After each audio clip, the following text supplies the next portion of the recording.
just a little. That way you can still hear me. There we are.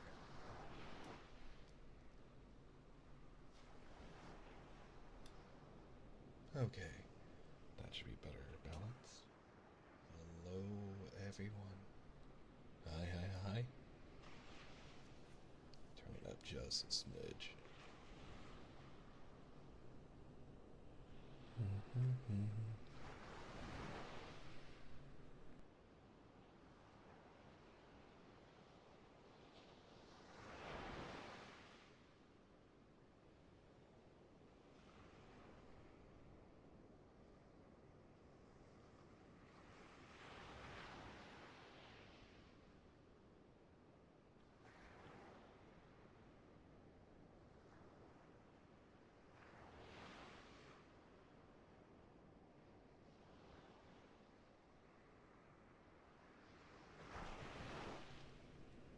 What I hear versus what you all hear may be a little different.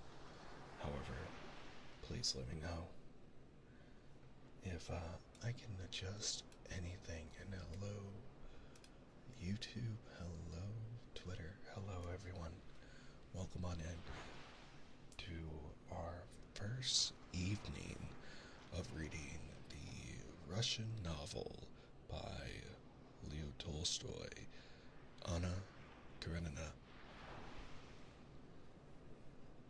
I first wanted to read this story because it is. Well, I'm going to turn down the waves just a little more. There we are. My feed doesn't really change for me, but if it's overpowering me here,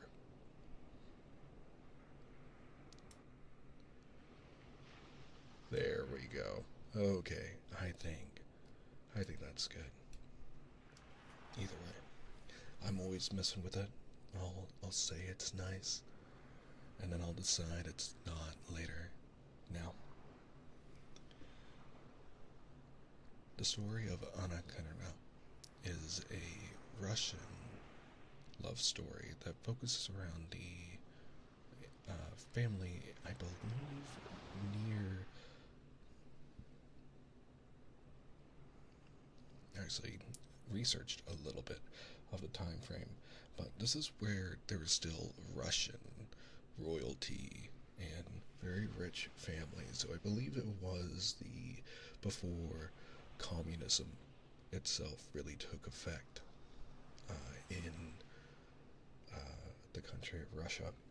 And the story here follows um, a few different voices, but ultimately centers on Anna Karenina.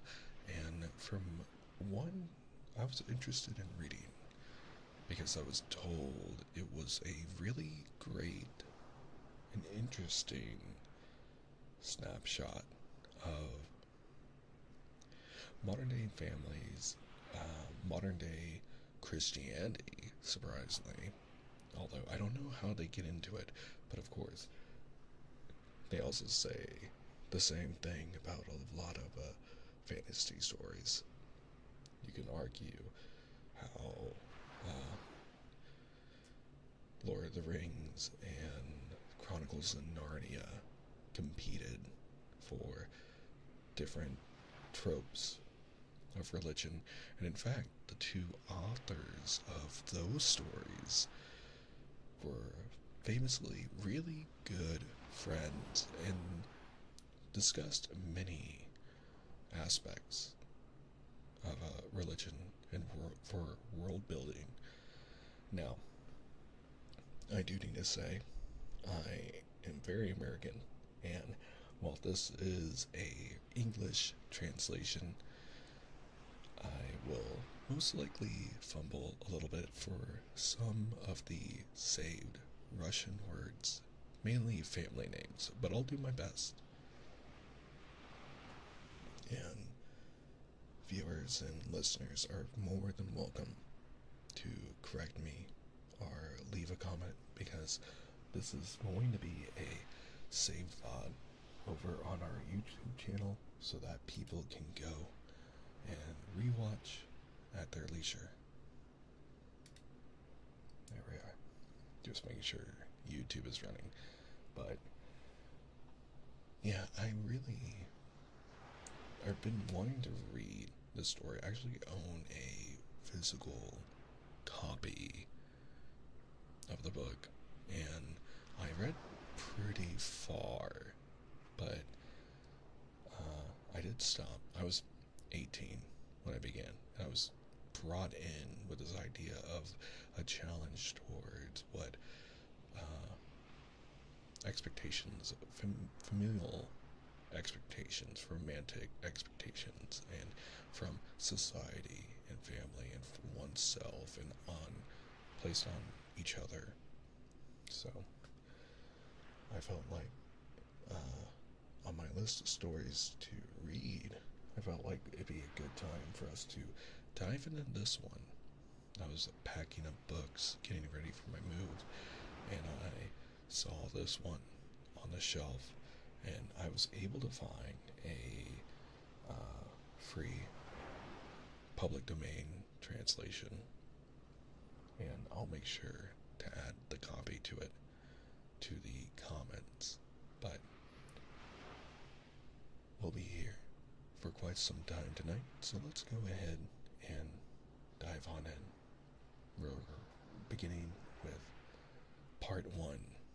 I don't know if there are chapters in this translation because it's separated into parts, but there are about 438 pages, and it's quite thick. So let's go ahead and get started. I'm glad you're here. Hope you guys have something pleasant to drink, that you're cozied up and ready to relax. And I'm glad you're here. Part 1 of Anna Karenina. Happy families are all alike. Every unhappy family is unhappy in its own way. Everything was in confusion in the Oblonsky's house. The wife had discovered that the husband was carrying on an intrigue with a French girl who had been a governess in their family, and she had announced to her husband that she could not go on living in the same house with him. The position of affairs had now lasted 3 days, and not only the husband and wife themselves, but all the members of their family and household were painfully conscious of it. Every person in the house felt that there was no sense in their living together, and that the stray people brought together by chance in any inn had more in common with one another than they, the members of the family and household of the Oblonskys. The wife did not leave her own room. The husband had not been home for 3 days. The children ran wild all over the house. The English governess quarreled with the housekeeper and wrote to a friend asking her to look out for a new situation for her. The man cook had walked off the day before, just at dinner time. The kitchen maid and the coachman had given warning. 3 days after the quarrel, Prince Stepan Arkadievich Oblonsky, or Steva, as he was called in the fashionable world, woke up at his usual hour, that is, at 8 o'clock in the morning, not in his wife's bedroom, but on the leather-covered sofa in his study. He turned over his stout, well-cared-for person on the springy sofa, as though he would sink into a long sleep again. He vigorously embraced the pillow on either side and buried his face in it. But all at once, he jumped up, sat up on the sofa, and opened his eyes. Yes, yes. How was it now? He thought, going over his dream. Now, how was it? To be sure, Alabin was giving a dinner at Darmstadt? No, not Darmstadt, but something American. Yes, but then Darmstadt was in America. Yes, Alabin was giving a dinner on glass tables, and the table sang Il mio tesoro, not Il mio tesoro though, but something better, and there was some sort of little decanters on the table, and they were ribbon too, he remembered. Stepan Arkadyevich's eyes twinkled gaily, and he pondered with a smile. Yes, it was nice, very nice. There was a great deal more that was delightful, only there's no putting into words, or even expressing it in one's thoughts weak. And noticing a gleam of light peeping in beside one of the serge curtains, he cheerfully dropped his feet over the edge of the morocco, of the sofa, and felt about with them for his slippers. A present on his last birthday, worked for him by his wife on gold-colored morocco. And as he had done every day for the last 9 years, he stretched out his hand without getting up towards the place where his dressing gown always hung in his bedroom, and thereupon he suddenly remembered that he was not sleeping in his wife's room, but in his study, and why the smile vanished from his face. He knitted his brows.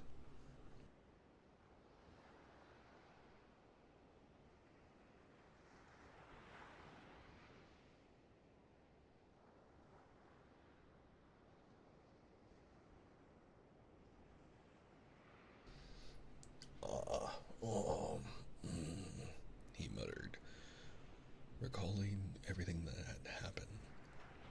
And again, every detail of his quarrel with his wife was present to his imagination, all the hopelessness of his position, and worst of all, his own fault. Yes, she won't forgive me, and she can't forgive me. And the most awful thing about it is that it's all my fault.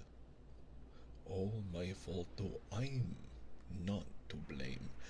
That's the point of the whole situation, he reflected. Oh, he kept repeating in despair as he remembered the acutely painful sensations caused him by this quarrel.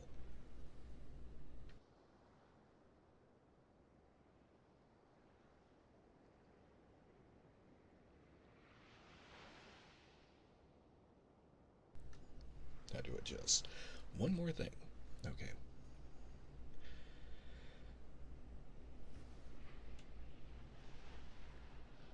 Most unpleasant of all was the first minute when, on coming happy and good-humored from the theater with a huge pear in his hand for his wife, he had not found his wife in the drawing room. To his surprise, had not found her in the study either, and saw her at last in her bedroom with the unlucky letter that revealed everything in her hand. She is Dolly, forever fussing and worrying over household details, and limited in her ideas, as he considered, was sitting perfectly still with a letter in her hand, looking at him with an expression of horror, despair, and indignation. "What's this?" "This," she asked, pointing to the letter. At this recollection, Stepan Arkadyevitch, as is so often the case, was not so much annoyed at the fact itself as at the way in which he had met his wife's words. There happened to him at that instant what does happen to people when they are unexpectedly caught in something very disgraceful. He did not succeed in adapting his face to the position in which he was placed towards his wife by the discovery of his fault. Instead of being hurt, denying, defending himself, begging forgiveness, instead of remaining indifferent even, anything would have been better than what he did do.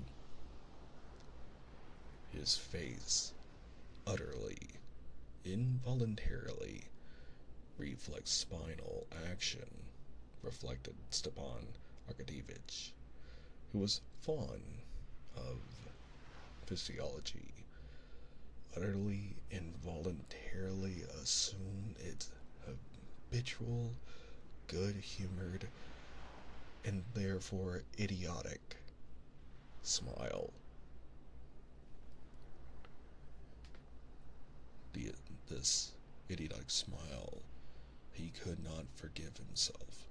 Catching sight of that smile, Dolly shuddered, as though at physical pain, broke out with her characteristic heat into a flood of cruel words, and rushed out of the room.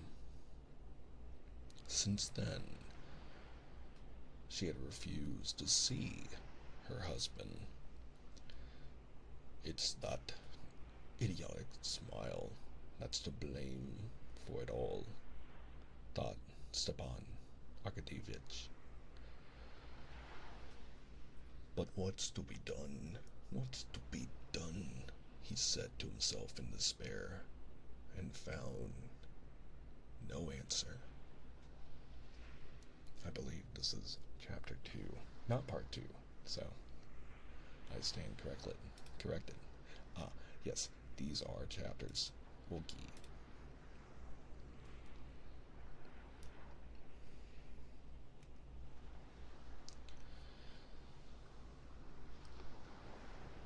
Stepan Arkadyevitch was a truthful man in his relations with himself. He was incapable of deceiving himself and persuading himself that he repented of his conduct. He could not at this date repent of the fact that he, a handsome, susceptible man of 34, was not in love with his wife, the mother of 5 living and 2 dead children, and only a year younger than himself. All he repented of was that he had not succeeded better in hiding it from his wife, but he felt all the difficulty of his position and was sorry for his wife, his children, and himself. Possibly, he might have managed to conceal his sins better from his wife if he had anticipated that the knowledge of them would have had such an effect on her. He had never clearly thought out the subject, but he had vaguely conceived that his wife must long ago have suspected him of being unfaithful to her, and shut her eyes to the fact. He had even supposed that she, a worn-out woman, no longer young or good-looking, and in no way remarkable or interesting, merely a good mother ought, from a sense of fairness, to take an indulgent view. Yet it turned out quite the other way. Oh, it's awful. Oh dear, awful. Stepan Arkadyevich kept repeating to himself, and he could think of nothing to be done, and how well things were going up till now, how well we got on. She was contented and happy in her children. I never interfered with her in anything. I let her manage the children and the house just as she liked. It's true, it's bad her having been a governess in our house. Oh, that's bad. There's something common, vulgar in flirting with one's governess, but what a governess! He vividly recalled the roguish black eyes of Millet, Roland, and her smile. Oh, I think that's shorthand. Millet, Roland, and her smile. But, after all, while she was in the house, I kept myself in hand. And the worst of it all is that she's already... Oh, I feel like my audio's a little louder. There we go. And the worst of all is that she's already... Oh, it seems as if ill luck would have it so. But what is to be done? There was no solution, but that universal solution which life gives to all questions, even the most complex and insoluble. That answer is, one must live in the needs of the day. That is, forget oneself. To forget himself in sleep was impossible now, at least till nighttime. He cannot go back now to the music sung by the decanter women, so he must forget himself in the dream of daily life. Jeez, this is already turning out to be quite depressing. Delicious.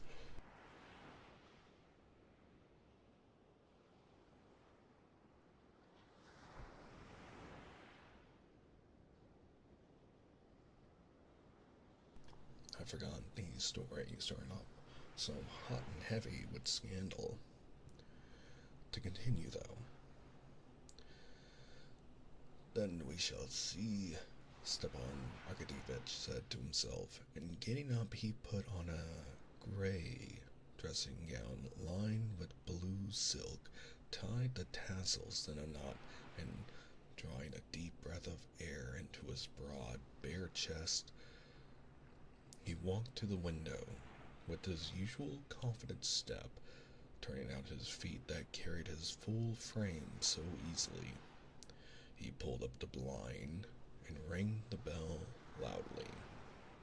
It was at once answered by the appearance of an old friend. His valet, Matvey, carried his clothes, his boots, and a telegram. Matvey was followed by the barber with all the necessities for shaving. How fancy. Are there any papers from the office? Asked Stepan Arkadyevich, taking the telegram and seating himself at the looking-glass. On the table, replied Matvey, glancing with inquiring sympathy at his master, and after a short pause, he added with a sly smile, "They've sent from the carriage jobbers."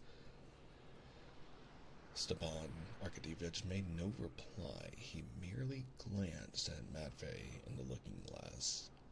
In the glance in which their eyes met in the looking-glass, it was clear that they understood one another.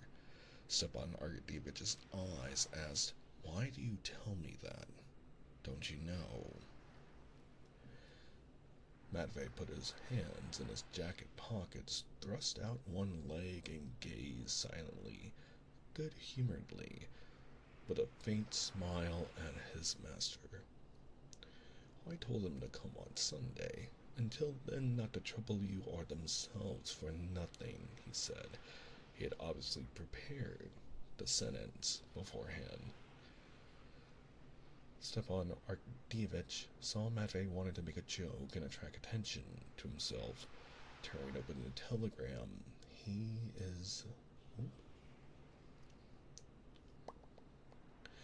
He read it through, guessing at the words, misspelled as they always are in telegrams, and his face brightened. Matvey, my sister Anna Karenina will be here tomorrow, he said, checking for a minute the sleek, plump hand of the barber cutting a pink path through his long, curly whiskers. Thank God, said Matvey, showing by this response that he, like his master, realized the significance of this arrival. That is, that Anna Karenina, the sister he was so fond of, might bring about a reconciliation between husband and wife. Alone, or with her husband? Inquired Matvey. Stepan Arkadyevich could not answer, as the barber was at work on his upper lip, and he raised one finger. Matvey nodded at the looking glass. Alone. Is the room to be got ready upstairs? Inform Darya Alexandrovna where she orders. Darya Alexandrovna? Matvey repeated, as though in doubt. Yes, inform her. Here, take the telegram, give it to her, and then do what she tells you. You want to try it on, Matvey understood, but he only said, yes, sir. Stepan Arkadyevich was already washed and combed and ready to be dressed when Matvey, stepping deliberately in his creaky boots, came back into the room with the telegram in his hand. The barber had gone. Darya Alexandrovna told me to inform you that she's going away. Let him do that as he likes, he said, laughing only with his eyes and putting his hands in his pockets. He watched his master with his head on one side. Stepan Arkadyevich was silent a minute. Then a good-humored and rather pitiful smile showed itself on his handsome face. Matvey, he said, shaking his head. It's all right, sir. She'll come around, said Matvey. Come around? Yes, sir. Do you think so? Who's there? Asked Stepan Arkadyevich, hearing the rustle of a woman's dress at the door. It's I, said a firm, pleasant woman's voice, in the stern, pockmarked face of Matrona Filimonovna, the nurse, was thrust in at the doorway. Well, what is it, Matrona? Queried Stepan Arkadyevich, going up to her at the door. Although Stepan Arkadyevich was completely in the wrong as regards his wife, and was conscious of this himself, almost everyone in the house, even the nurse, Darya Alexandrovna's chief ally, was on his side. Well, what now? He asked disconsolately. Go to her, sir. Own your fault again. Maybe God will aid you.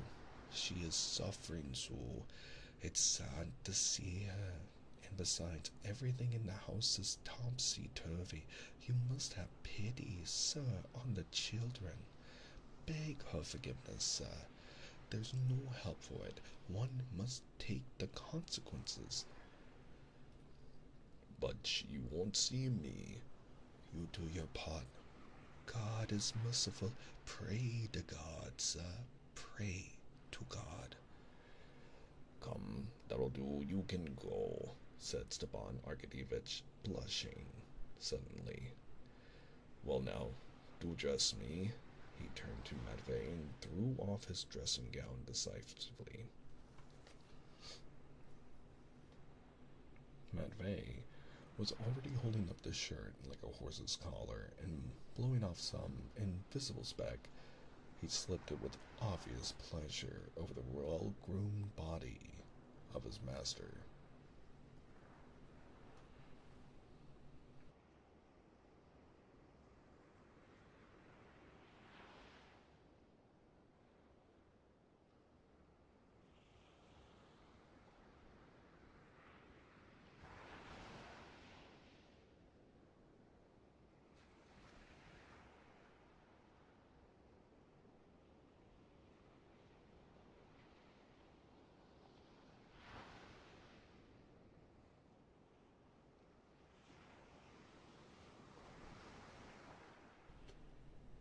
When he was dressed, Stepan Arkadyevich sprinkled some scent on himself, pulled down his shirt cuffs, distributed into his pockets his cigarettes, pocketbook, matches, and watch with its double chain and seals, and shaking out his handkerchief, feeling clean, fragrant, healthy, and physically at ease in spite of his unhappiness.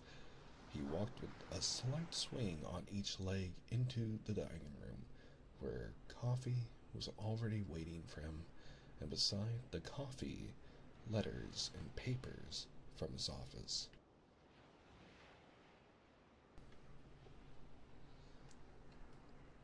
He read the letters.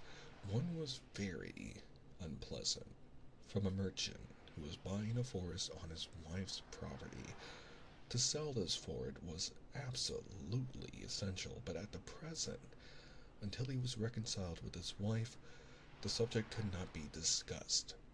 The most unpleasant thing of all was that his Personnerian interests should in this way enter into the question of his reconciliation with his wife, and the idea that he might be led on by his interests, that he might seek a reconciliation with his wife on account of the sale of the forest, that idea hurt him. When he had finished his letters, Stepan Arkadyevich moved the office papers close to him, rapidly looking through 2 pieces of business, made a few notes with a big pencil, and pushing away the papers, turned to his coffee. As he sipped his coffee, he opened a still damp morning paper and began reading it.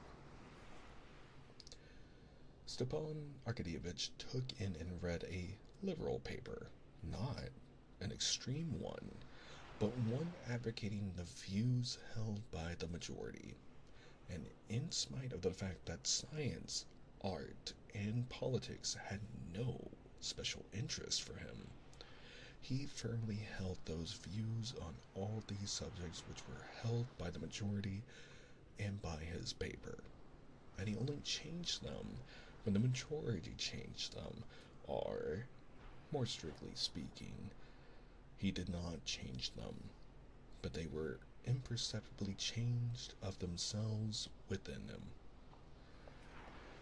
Stepan Arkadyevich had not chosen his political opinions or his views. These political opinions and views had come to him of themselves, just as he did not choose the shapes of his hat and coat, but simply took those that were being worn. And for him, living in a certain society, owing to the need ordinarily developed at years of discretion for some degree of mental activity, to have views was just as indispensable as to have a hat.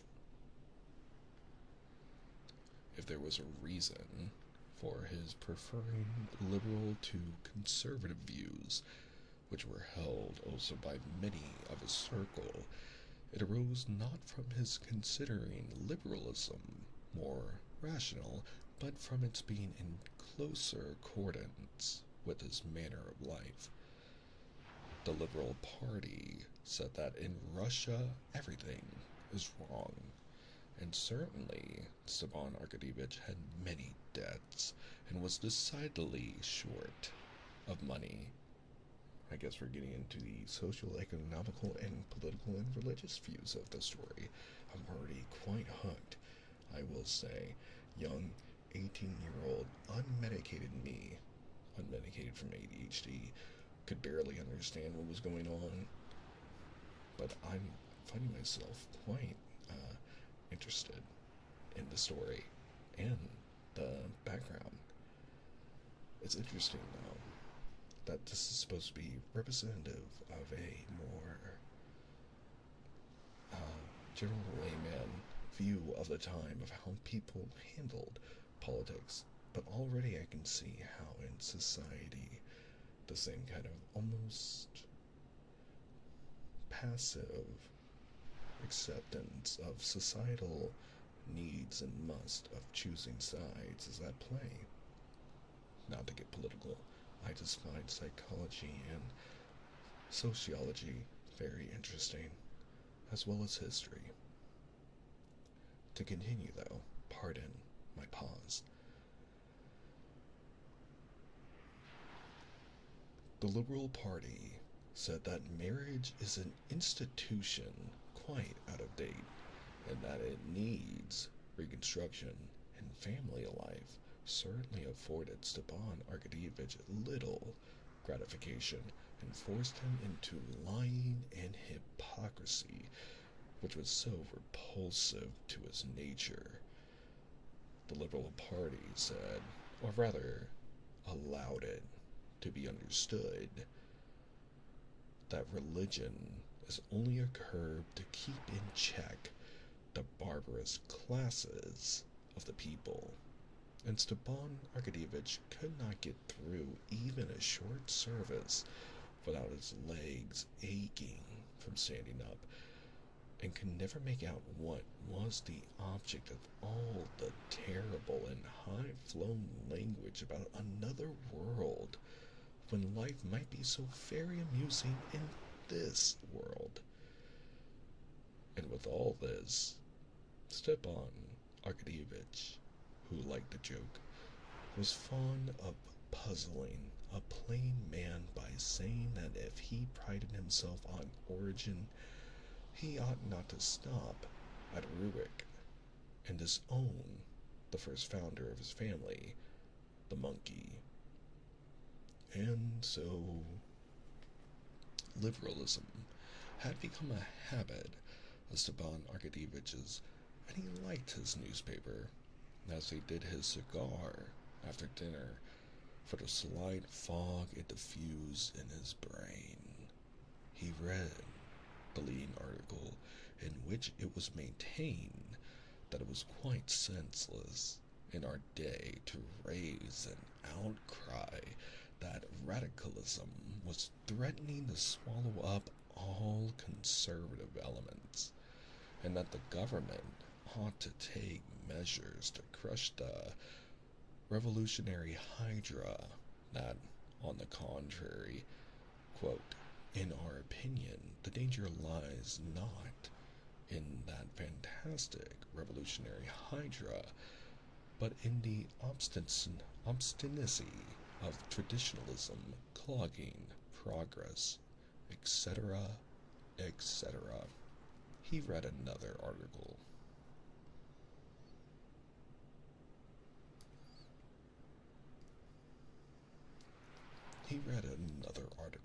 Too, a financial one, which alluded to Bethlehem Mill and dropped some innuendos reflecting on the ministry with his characteristicness characteristic quick witness, he caught the drift of each innuendo, divined whence it came, at whom, and on what ground it was aimed, and that afforded him, as it always did, a certain satisfaction. But today, that satisfaction was embittered by Matrona Filimonovna's advice, an unsatisfactory state of the household. He read, too, that Count Beast was rumored to have left for Wiesbaden, and that one need have no more gray hair, and of the sale of a light carriage, and of a young person seeking a situation. But these items of information did not give him, as usual, a quiet, ironical gratification. Having finished the paper, a second cup of coffee, and a roll and butter, he got up, shaking the crumbs of the roll off his waistcoat, and squaring his broad chest, he smiled joyously, not because there was anything particularly agreeable in his mind. The joyous smile was evoked by a good digestion. But this joyous smile at once recalled everything to him, and he grew thoughtful. Two childish voices. Stepan Arkadyevich recognized the voices of Grisha, his youngest boy, and Tanya, his eldest daughter, were heard outside the door. They were carrying something and dropped it. "I told you not to sit passengers on the roof," said the little girl in English. "There, pick them up." Everything's in confusion, thought Stepan Arkadyevich. There were children running about by themselves, and going to the door, he called them. They threw down bags that represented a train, and came into their father. The little girl, her father's favorite, ran up boldly, embraced him, and hung laughingly on his neck, enjoying, as she always did, the smell of scent that came from his whiskers. At last, the little girl kissed his face, which was flushed from his stooping posture, and beaming with tenderness, loosed her hands and was about to run away again, but her father held her back. And just so you all know, we do have ads over on Twitch starting in about 3 minutes. I try to make the stream more audio balanced, but in case it's not, I do apologize. And thank you for being here. Over on YouTube, you don't have to worry about that. Keep enjoying the story. "How is Mama?" he asked, passing his hand over his daughter's mouth. I misread. Over his daughter's smooth, soft little neck. "Good morning," he said, smiling to the boy who had come up to greet him. He was conscious that he loved the boy less, and always tried to be fair, but the boy felt it, and did not respond with a smile to his father's chilly smile. "Mama, she is up," answered the girl. Stepan Arkadyevich sighed.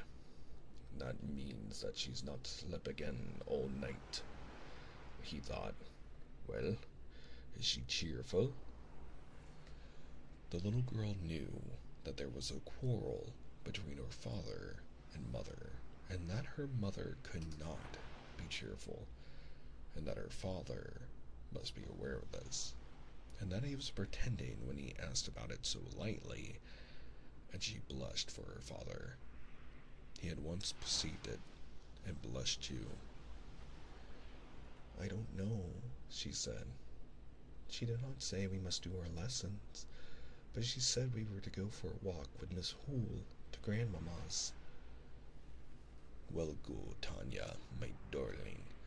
Oh, wait a minute, though, he said, still holding her and stroking her soft little hand.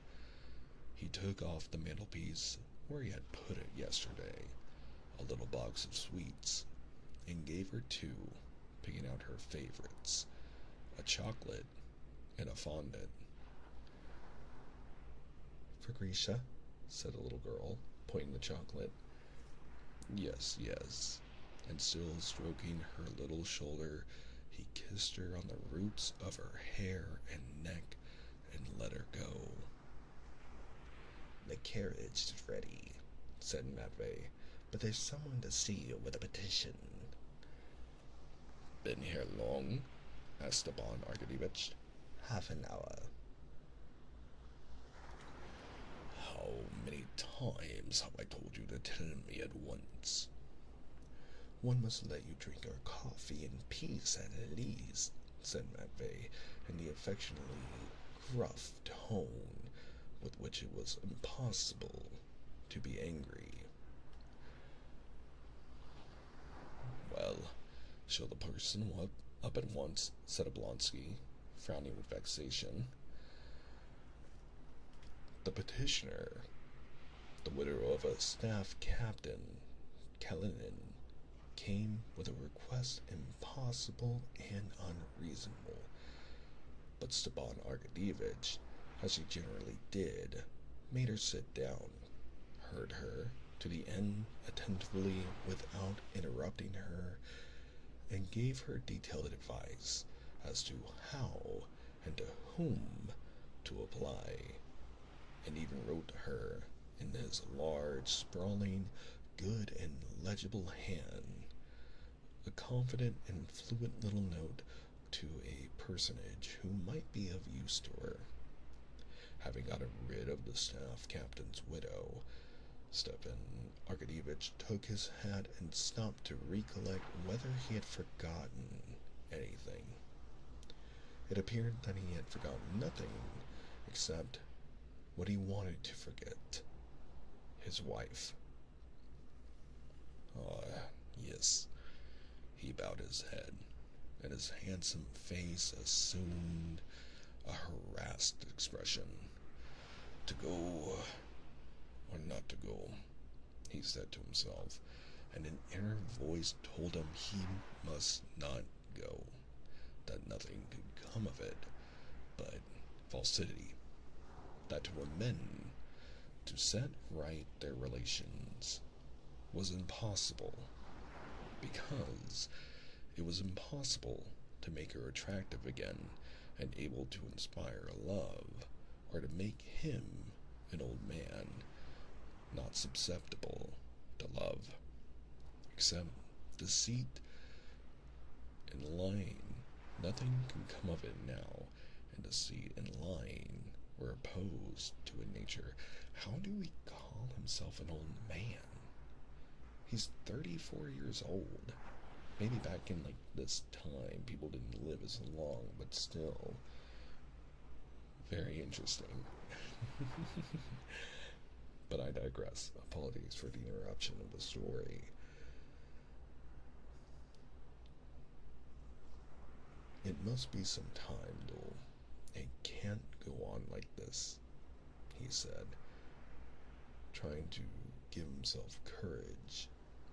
He squared up his chest, took out a cigarette, took 2 whiffs at it, flung it into a mother-of-pearl ashtray, and with rapid steps walked through the drawing room and opened the other door into his wife's bedroom.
Chapter 4.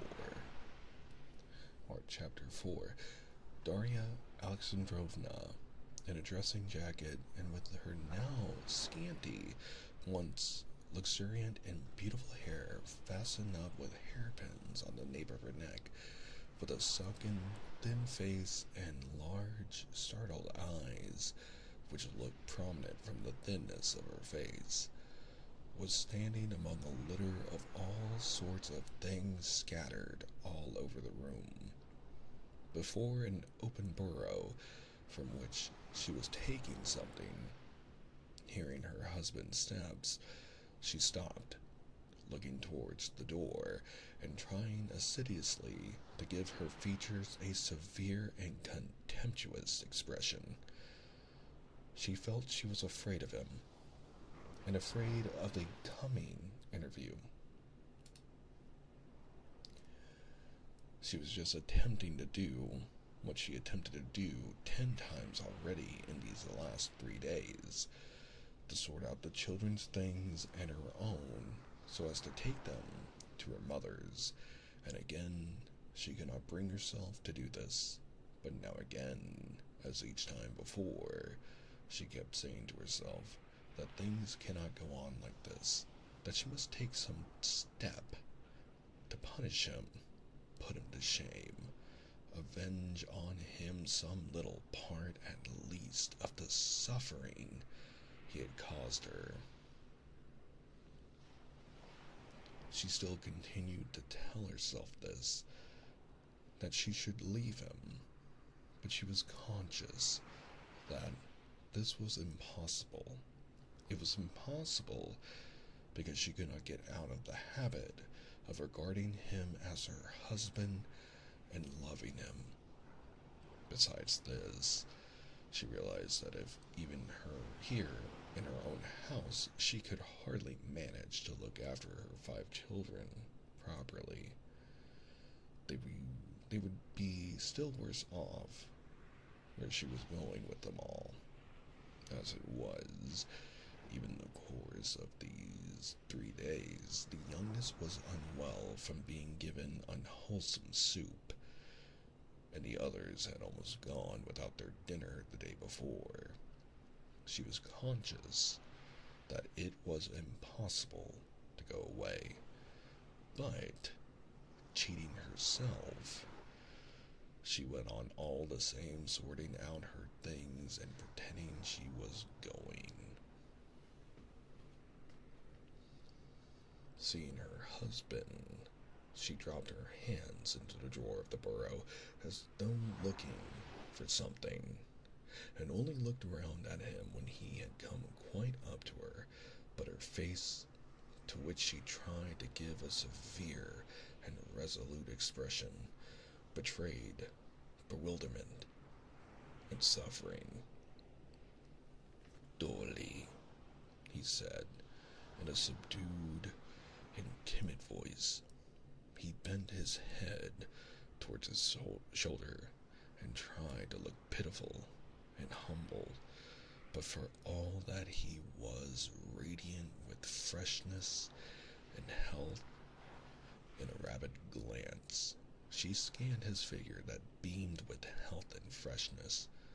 Yes, he is happy and content, she thought, while I, in that disgusting good nature which everyone likes him for and praises, I hate that good nature of his, she thought. Her mouth stiffened. The muscles of the cheek contracted on the right side of her pale, nervous face. "What do you want?" she said in a rapid, deep, unnatural voice. "Dolly," he repeated, with a quiver in his voice. "Anna is coming today." "Well, what is that to me? I can't see her," she cried. "But you must, really. Dolly, go away, go away, go away," she shrieked, not looking at him, as though the shriek were called up by physical pain.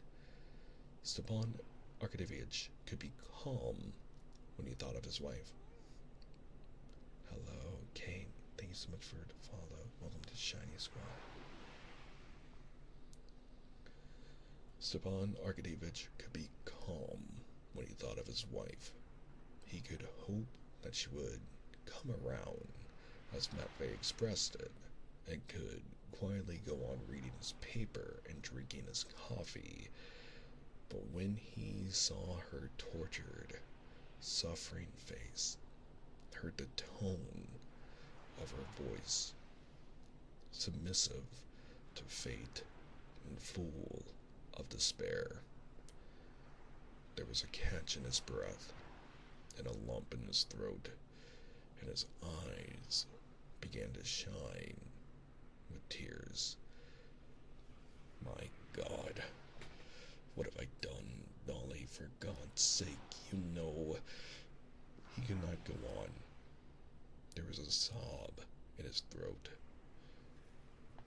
She shut the barrel with a slam and glanced at him. Dolly, what can I say? One thing, forgive. Remember, cannot 9 years of my life atone for an instant?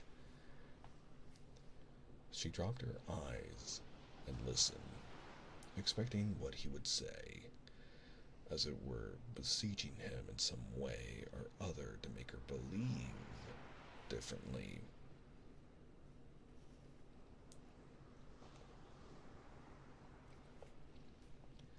Instant of passion, he said, and would have gone on, but at that word, as at a pain, of physical pain, her lips stiffened again, and again the muscles of her right cheek worked. Go away. Go out of the room, she shrieked still more shrilly, and don't talk to me of your passion and your loathsomeness.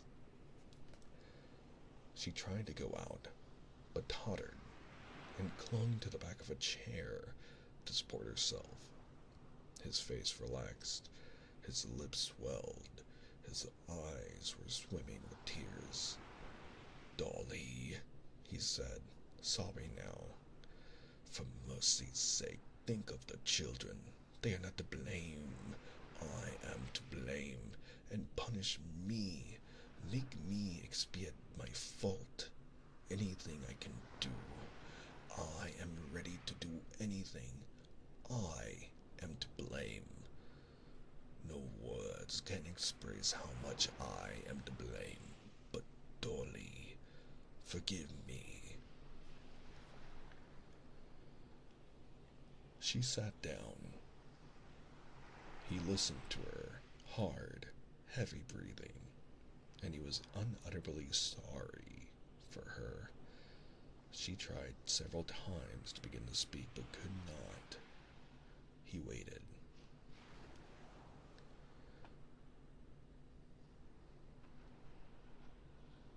You remember the children, Steva, to play with them, but I remember them, and know that this means their ruin, she said. Obviously, one of the phrases she had more than once repeated to herself in the course of the last few days. She had called him Steva, and he glanced at her with gratitude and moved to take her hand, but she drew back from him with aversion. I think of the children, and for that reason I would do anything in the world to save them, but I don't myself know how to save them. By taking them away from their father, or by leaving them with a vicious father. Yes, a vicious father. Tell me, after what has happened, can we live together? Is that possible? Tell me. Is it possible? She repeated, raising her voice. After my husband, the father of my children, enters into a love affair with his own children's governess. But what could I do? What could I do? He kept saying in a pitiful voice, not knowing what he was saying, as his head sunk lower and lower. seems to me repulsive, she shrieked, getting more and more heated. Your tears mean nothing. You have never loved me. You have neither heart nor honorable feeling. You are hateful to me, disgusting, a stranger. Yes, a complete stranger. With pain and wrath, she uttered the word so terrible to herself. Stranger.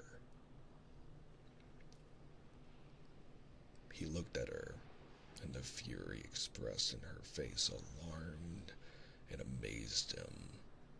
He did not understand how his pity for her exasperated her. She saw in him sympathy for her, but not love. No, she hates me. She will not forgive me, he thought. It is awful, awful, he said. At that moment, in the next room, a child began to cry. Probably it had fallen down. Darya Alexandrovna listened, and her face suddenly softened. And getting up rapidly, she seemed to be pulling herself together for a few seconds, as though she did not know where she was and what she was doing, and getting up rapidly, she moved towards the door. Well, she loves my child, he thought,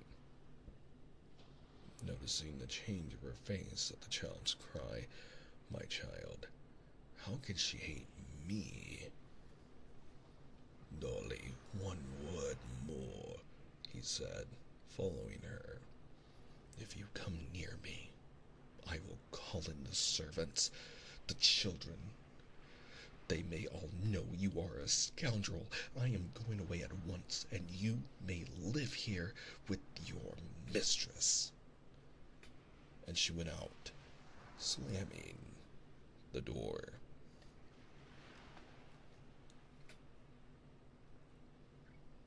Hold on while I sip my tea. This is spicy.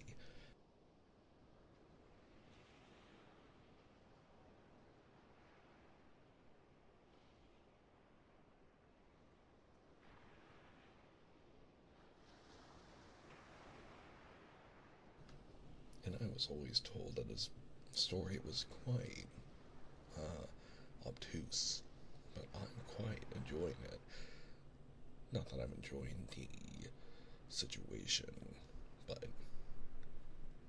it is an interesting story. The character building, at least.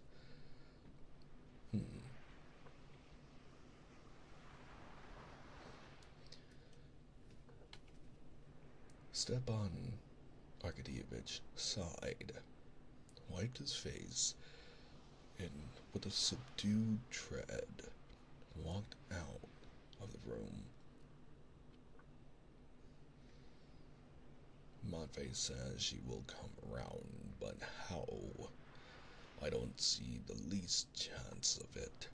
Oh, how horrible it is, and how vulgarly she shouted, he said to himself, remembering her shriek and the words scoundrel and mistress. And very likely the maids were listening. Horribly vulgar. Horrible. Stepan Arkadyevich stood a few seconds alone, wiped his face, squared his chest, and walked out of the room.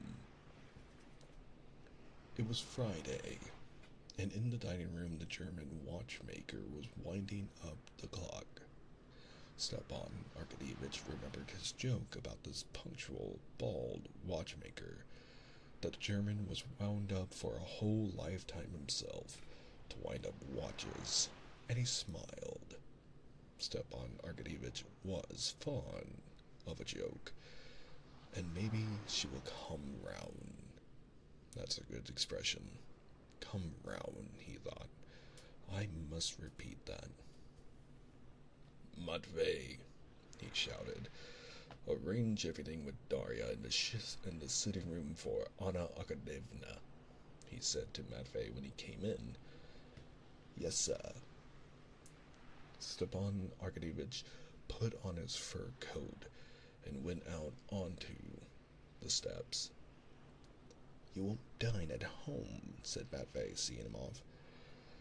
Not as it happens, but here's for the housekeeping, he said, taking 10 rubles from his pocket, but that'll be enough. I almost said rupees, but this is not Legend of Zelda.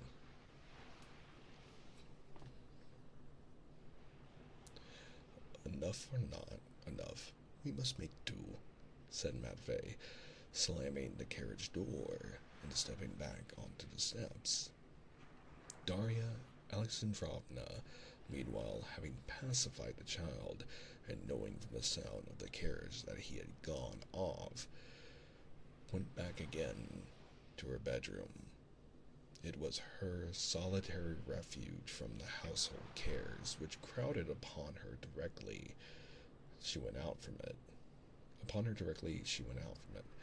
Even now, in the short time she had been in the nursery, the English governess and Matrona Filimonovna had succeeded in putting several questions to her which did not admit of delay, and which only she could answer. What were the children to put on for their walk? Should they have any milk? Should not a new cook be sent for? Oh, let me alone,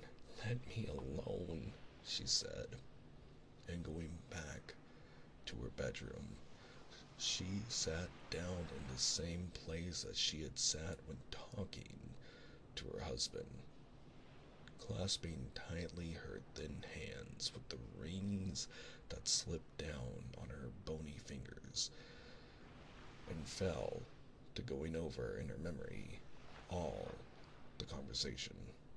He is gone, but has he broken it off with her? She thought. Can it be he sees her? Why didn't I ask him? No. Reconciliation is impossible. Even if we remain in the same house, we are strangers forevermore. She repeated again, with special significance, the word so dreadful to her. And how I loved him. My God, how I loved him. And now, don't I love him? Don't I love him more than before? The most horrible thing is, she began, but did not finish her thought, because Matrona Filimonovna put her head in at the door. Let us send for my brother, she said. He can get a dinner anyway, or we shall have the children getting nothing to eat till 6 again, like yesterday. Very well. I will come directly and see about it. But did you send for some new milk? And Daria Alexandrovna plunged into the duties of the day and drowned her grief in them for a time.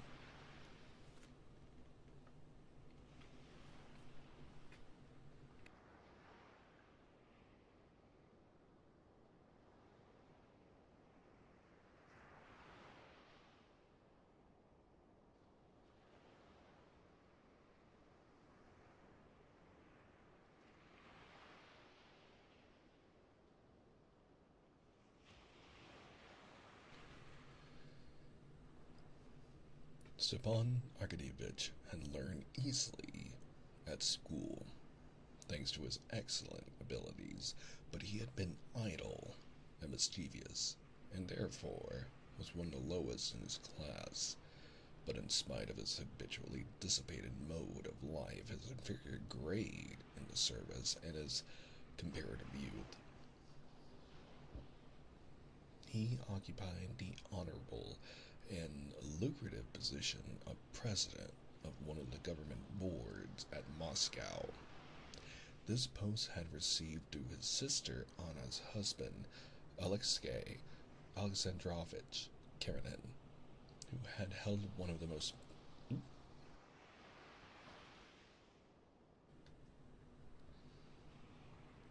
held one of the most important positions in the ministry to whose department the Moscow office belonged. But if Karenin had not got his brother-in-law this berth, then through 100 other personages, brothers, sisters, cousins, uncles, and aunts, Steva Oblonsky would have received this post, or some other similar one, together with the salary of 6,000 absolutely needful for him, as his affairs, in spite of his wife's considerable property, were in an embarrassed condition. Half Moscow and Petersburg were friends and relations of Stepan Arkadyevich. He was born in the midst of those who had been and are the powerful ones of this world. 1/3 of the men in the government, the older men, had been friends of his father's, and had known him in petticoats. Another third were his intimate chums, and the remainder were friendly acquaintances. Consequently, the distributors of earthly blessings in the shape of places, rents, shares, and such were all his friends, and could not overlook one of their own set. And Oblonsky had no need to make any special exertion to get a lucrative post. He had only not to refuse things, not to show jealousy, not to be quarrelsome or take offense, all of which from his characteristic good nature he never did. It would have struck him as absurd if he had been told that he would not get a position with the salary he required, especially as he expected nothing out of the way.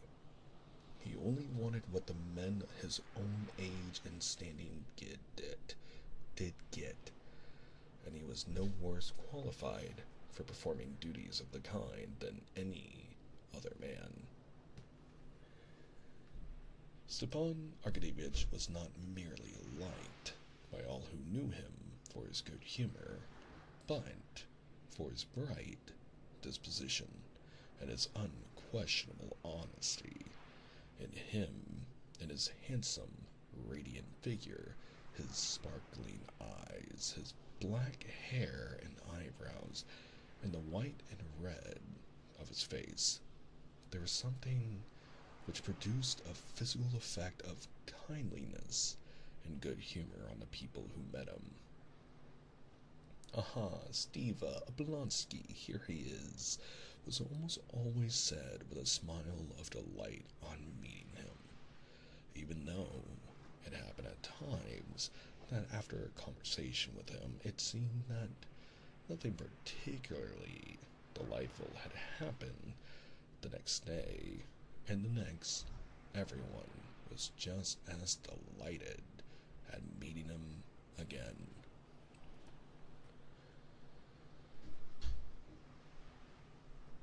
After filling for 3 years the post of president of one of the government boards at Moscow, Stepan Arkadyevich had won the respect as well as the liking of his fellow officials, subordinates, and superiors, and all who had business with him.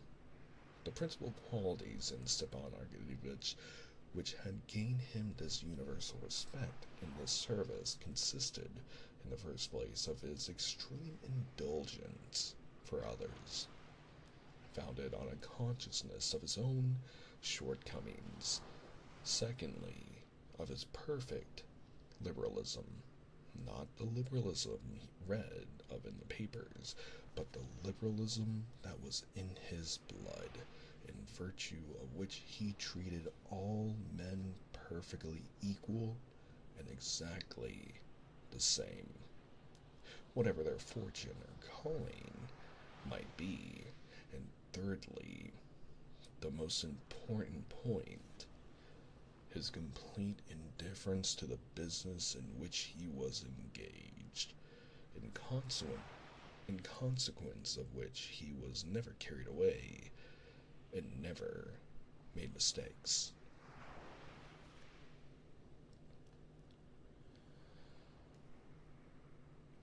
On reaching the offices of the board, Stepan Arkadyevich, escorted by a deferential porter with a portfolio, went into his little private room, put on his uniform, and went into the boardroom. The clerks and copyists all rose, greeting him with good-humored deference. Stepan Arkadyevich moved quickly, as ever, to his place, shook hands with his colleagues, and sat down. He made a joke or two, and talked just as much as was consistent with due decorum, and began work. No one knew better than Stepan Arkadyevich how to hit on the exact line between freedom, simplicity, and official stiffness necessary for the agreeable conduct of business. A secretary, with the good-humored deference common to everyone in Stepan Arkadyevich's office, came out with papers and began to speak in the familiar and easy tone which had been introduced by Stepan Arkadyevich. We have succeeded in getting the information from the government department of Penza. Here, would you care? You've got them at last, said Stepan Arkadyevich, laying his finger on the paper. Now, gentlemen, and the sitting of the board began.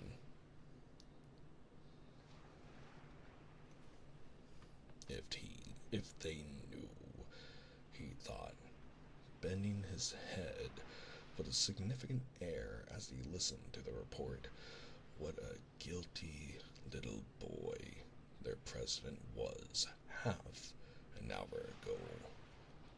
And his eyes were laughing during the reading of the report. Till 2 o'clock the sitting would go on without a break, and at 2 o'clock there would be an interval and luncheon. It was not yet 2 when the large glass doors of the boardroom suddenly opened. Someone came in. All the officials sitting on the further side under the portrait of the Tsar and the eagle, delighted at any distraction, looked round at the door, but the doorkeeper standing at the door at once drove out the intruder and closed the glass door after him. When the case had been read through, Stepan Arkadyevich got up and stretched, and by way of tribute to the liberalism of the times, took out a cigarette in the boardroom and went into his private room. 2 of the members of the board, the old veteran in the service, Nikitin, and the Kamachanka Grinovich, went in with him. We shall have time to finish up after lunch, said Stepan Arkadyevich. To be sure we shall, said Nikitin.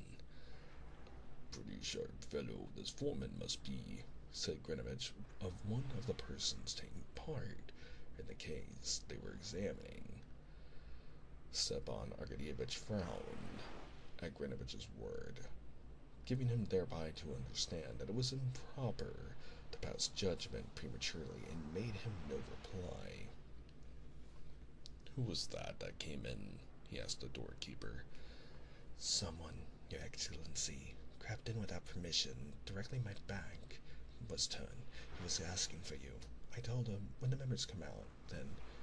Where is he? Maybe he's gone into the passage, but here he comes anyway, that he is, said the doorkeeper, pointing to a strongly built, broad-shouldered man with a curly beard, who, without taking off his sheepskin cap, was running lightly and rapidly up the worn steps of the stone staircase. One of the members going down, a lean official with a portfolio, stood out of his way and looked disapprovingly at the legs of the stranger, then glanced inquiringly at Oblonsky. Stepan Arkadyevich was standing at the top of the stairs, his good-naturedly beaming face above the embroidered collar of his uniform beamed more than ever when he recognized the man coming up. "Why, it's actually you, Levin, at last," he said with a friendly, mocking smile, scanning Levin as he approached. "How is it you have deigned to look me up in this den?" said Stepan Arkadyevich, and not content with shaking hands, he kissed his friend. "Have you been here long?" "I've just come, and very much wanted to see you," said Levin, looking shyly and at the same time angrily and uneasily around.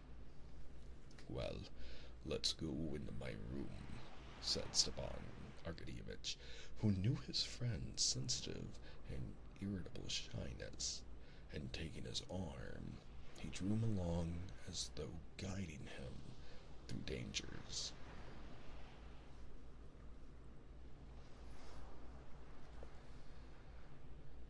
Stepan Arkadyevich was on familiar terms with almost all his acquaintances, and called almost all of them by their Christian names: old men of 60, boys of 20, actors, ministers, merchants, and adjutant generals, so that many of his intimate chums were to be found at the extreme ends of the social ladder. I would have been very much surprised to learn that they had, through the medium of Oblonsky, something in common. He was the familiar friend of everyone with whom he took a glass of champagne, and he took a glass of champagne with everyone. And when in consequence he met any of his disreputable chums, as he used in joke to call many of his friends in the presence of his subordinates, he well knew how, with his characteristic tact, to diminish the disagreeable impression made on them.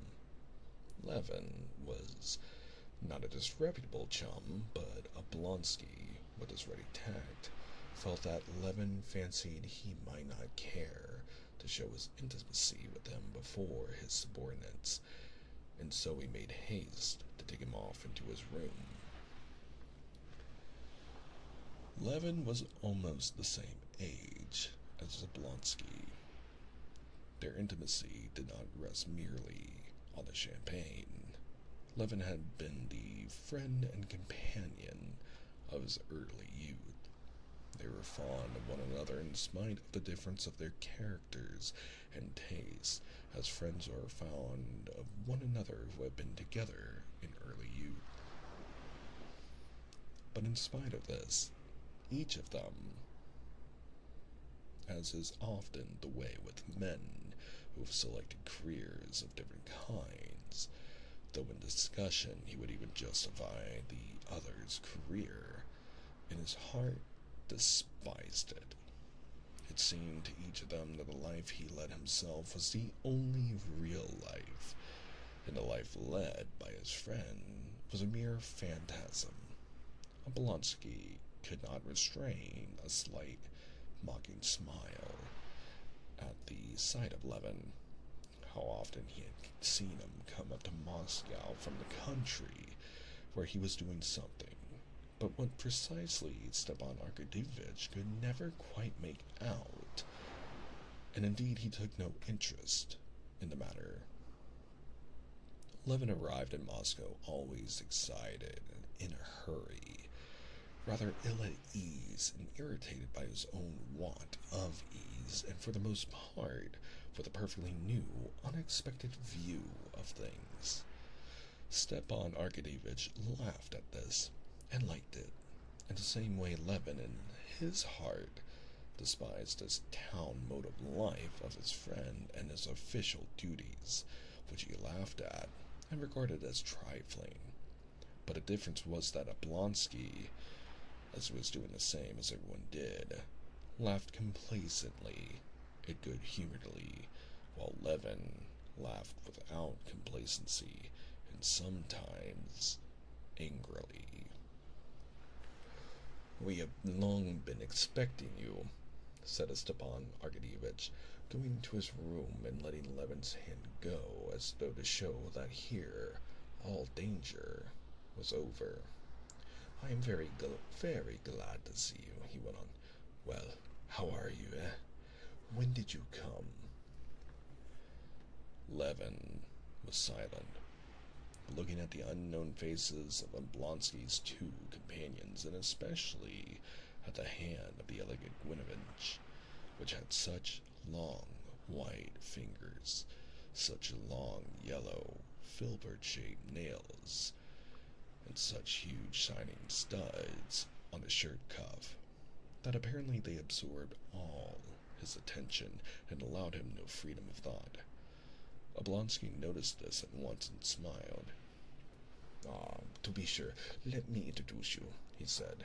My colleagues, Philip Ivanitch Nikitin, Mikhail Stanilovich Gwinovich, and turning to Levin, a district councillor, a modern district councilman, a gymnast who lifts 13 stone with one hand, a cattle breeder and sportsman, and my friend, Konstantin Dmitrievich Levin, the brother of Sergei Ivanovich Kosenev.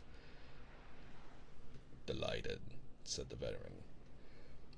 I have the honor of knowing your brother, Sergei Ivanovich, said Gwinovich, holding up his slender hand with its long nails. Levin frowned, shook hands coldly, and at once turned to Oblonsky. Though he had great respect for his half-brother, an author well known to all Russia, he could not endure it when people treated him not as Konstantin Levin, but as the brother of the celebrated Koshchesnev. No, I am no longer a district councillor. I have quarreled with them all and don't go to meetings anymore, he said, turning to Oblonsky.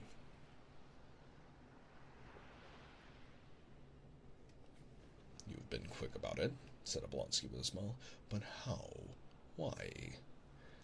It's a long story. I will tell you some time, said Levin, but he began telling him at once.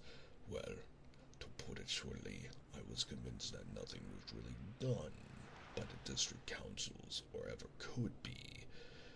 He began as though someone had just insulted him. On one side, it's a plaything. They play at being a parliament, and I'm neither young enough nor old enough to find amusement in playthings. And on the other side, he stammered, it's a mean for the coterie of the district to make money. Formerly they had wardships, courts of justice. Now they have the district council, not in the form of bribes, but in the form of unearned salary, he said as hotly as though someone of those present had opposed his opinion. You're in a new phase again, I see. A conservative, said Stepan Arkadyevich.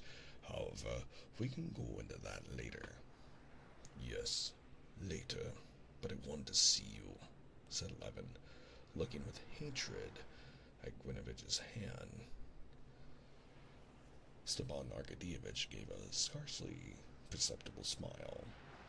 How was it you used to say you would never wear European dress again? He said, scanning his new suit, obviously cut by a French tailor. I see a new phase. Levin suddenly blushed, not as grown men blush, slightly, without being themselves aware of it, but as boys blush, feeling that they are ridiculous through their shyness, and consequently ashamed of it, and blushing still more, almost to the point of tears. And it was so strange to see this sensible, manly face in such a childish plight that Oblonsky left off looking at him. Oh, where shall we meet? You know I want very much to talk to you, said Levin. Oblonsky seemed to ponder. I'll tell you what. Let's go to Gurin's for lunch, and there we can talk. I am free till 3. No, answered Levin, after an instant's thought. I've got to go on somewhere else. All right, then let's dine together.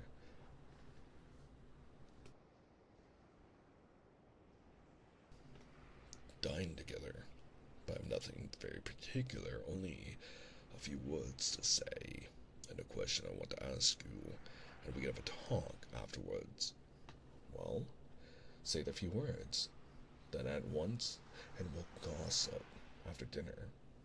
Well, it's this, said Levin, but it's no importance, though. His face all at once took an expression of anger from the effort he was making to surmount his shyness. What are the Stabatskys doing? Everything as it used to be, he said.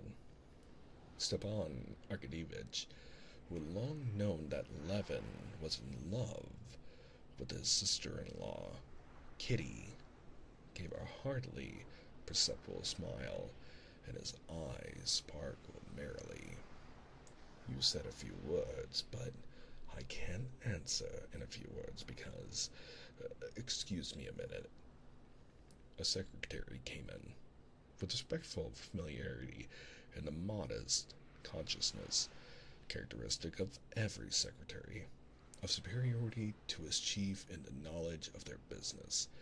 He went up to Oblinsky with some papers and began, under pretense of asking a question, to explain some objection. Stepan Arkadyevitch, without hearing him out, laid his hand genially on the secretary's sleeve.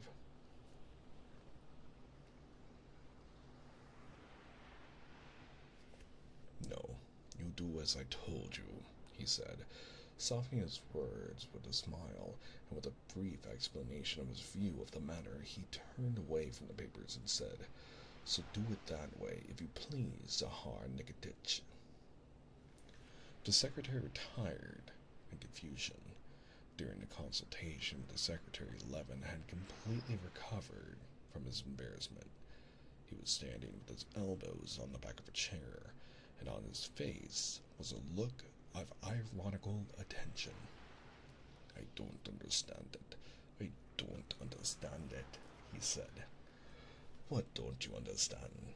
Said Oblinsky, smiling as brightly as ever and picking up a cigarette. He expected some queer outburst from Levin.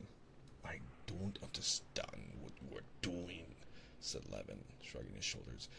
How can you do it seriously? Why not? Why? Because there's nothing in it. You think so, but we're overwhelmed with work. On paper, but there, you have the gift for it, added Levin. That's to say, but you think there's a lack of something in me. Perhaps so, said Levin, but all the same, I admire your grandeur, and I'm proud that I've a friend and such a great person. You've not answered my question, though, he went on, with a desperate effort, looking at Oblonsky straight in the face. Oh, that's all very well. You wait a bit. You'll come to this yourself. It's very nice for you to have over 6,000 acres in the Kuransky district, and such muscles, and the freshness of a girl of 12. Still, you'll be one of us one day. Yes, as to your question, there is no change, but it's a pity you've been away for so long. Oh, why so? Levin queried, panic-stricken. Oh, nothing, responded Oblonsky. We'll talk it over, but what's brought you up to town? Oh, we'll talk about that too later on, said Levin, reddening up again in his ears. All right, I see, said Stepan Arkadyevitch. I should ask you to come to us, you know. but my wife's not quite the thing. But I tell you what, if you want to see them, they're sure now to be at the Zoological Gardens from 4 to 5. Kitty skates. You drive along there, and I'll come and fetch you, and we'll go and dine somewhere. Capital. So, goodbye till then. Now mind, you'll forget I know you, or rush off home to the country, Stepan Arkadyevich called out, laughing. No, truly. And Levin went out of the room only when he was in the doorway, remembering that he had forgotten to take a leave of Oblonsky's colleagues. That gentleman must be a man of great energy, said Grinovich when Levin had gone away. Yes, my dear boy, said Stepan Arkadyevich, nodding his head. He's a lucky fellow. Over 6,000 acres in the Krinsky district, said. Everything before him, and what youth and vigor, not like some of us. You have a great deal to complain of, haven't you, Stepan Arkadyevich?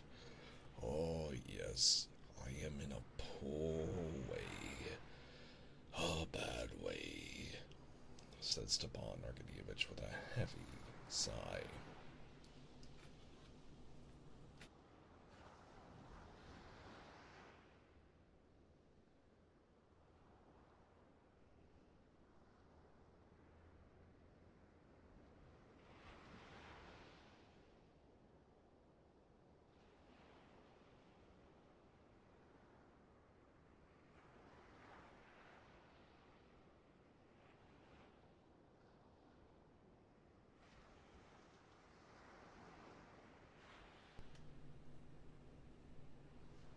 Chapter 6. When Oblonsky asked Levin what had brought him to town, Levin blushed and was furious with himself for blushing, because he could not answer. I have come to make your sister-in-law an offer, though that was precisely what he had come for. The families of the Levins and the Shcherbatskys were old, noble Moscow families and had always been on intimate and friendly terms. This intimacy had grown still closer during Levin's student days. He had both prepared for the university with the young Prince Shcherbatsky, the brother of Kitty and Dolly, and had entered at the same time with him. In those days, Levin used to often be in the Shcherbatsky's house, and he was in love with the Shcherbatsky's household. Strange as it may appear, it was with the household, the family, that Konstantin Levin was in love, especially with the feminine house of the household. Levin did not remember his own mother, and his only sister was older than he was, so that it was in the Shcherbatsky's house that he saw for the first time that inner life of an old, noble, cultivated, and honorable family of which he had been deprived by the death of his mother and father. All the members of that family, especially the feminine half, were pictured by him, as it were, wrapped about with a mysterious, poetical veil, and he not only perceived no defects whatever in them, but under the poetical veil that shrouded them he assumed the existence of the loftiest sentiments in every possible perfection. Why, it was the 3 young ladies had one day to speak French, and the next English. Why, it was that at certain hours they played by turns on the piano, the sounds of which were audible in their brother's room above, where the students used to work. Why, they were visited by professors of French literature, of music, of drawing, of dancing. Why, at certain hours, all 3 young ladies, with Mademoiselle Leon, drove in a coach to the Tversky Boulevard, dressed in their satin cloaks, Dolly in a long one, Natalia in a half-long one, and Kitty in one so short that her shapely legs and tightly drawn red stockings were visible to all beholders. Why, it was they had to walk about the Tversky Boulevard escorted by a footman with a gold cockade in his hat.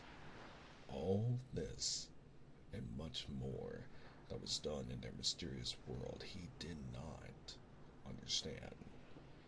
But he was sure that everything that was done there was very good, and he was in love precisely with the mystery of the proceedings. In his student days, he had all but been in love with the eldest, Dolly, but she was soon married to Oblonsky. Then he began being in love with the second. He felt, as it were, that he had to be in love with one of the sisters, only he could not quite make out which. But Natalia, too, had hardly made her appearance in the world when she married the diplomat Lvov. Kitty was still a child when Levin left the university. Young Sherbatsky went into the Navy, was drowned in the Baltic, and Levin's relations with the Sherbatskys, in spite of his friendship with Oblonsky, became less intimate.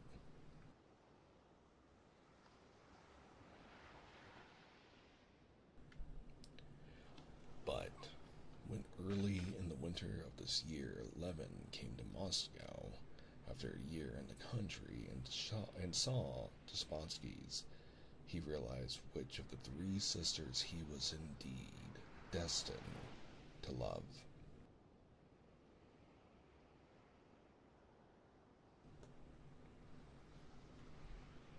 One would have thought that nothing could be simpler than for him, a man of good family, rather rich than poor, and 32 years old, to make the young Princess Sherbatskaya an offer of marriage.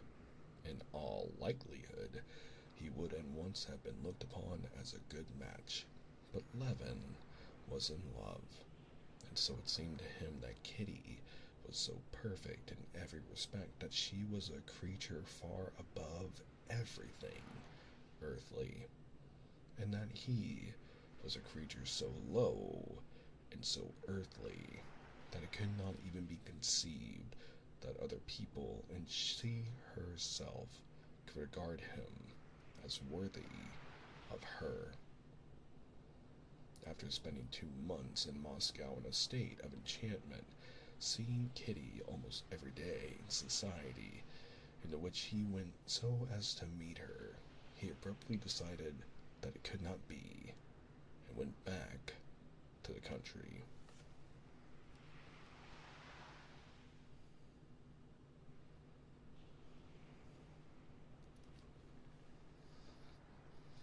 Levin's conviction that it could not be was founded on the idea that in the eyes of her family he was a disadvantageous and worthless match for the charming Kitty, and that Kitty herself could not love him. In her family's eyes, he had no ordinary, definite career and position in society, while his contemporaries by this time, when he was 32, were already one a colonel, and another a professor, another director of a bank and railways, or president of a board like Oblonsky.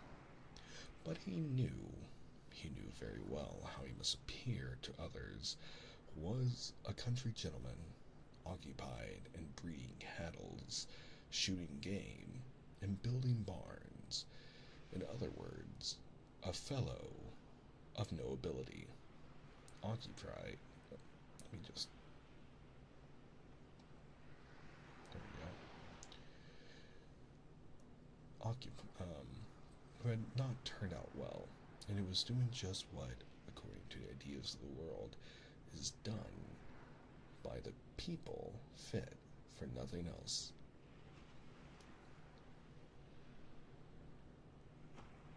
The mysterious, enchanting Kitty herself could not love such an ugly person as he conceived himself to be, and above all, such an ordinary, in no way striking person. Moreover, his attitude to Kitty in the past, the attitude of a grown-up person to a child, arising from his friendship with her brother, seemed to him yet another obstacle to love. An ugly, good-natured man, as he considered himself, might, he supposed, be liked as a friend, but to be loved with such a love as that which he loved Kitty, one would need to be a handsome, and still more, a distinguished man. He had heard that women often did care for ugly and ordinary men, but he did not believe it, for he judged by himself, and he could not himself have loved any but beautiful, mysterious, and exceptional women.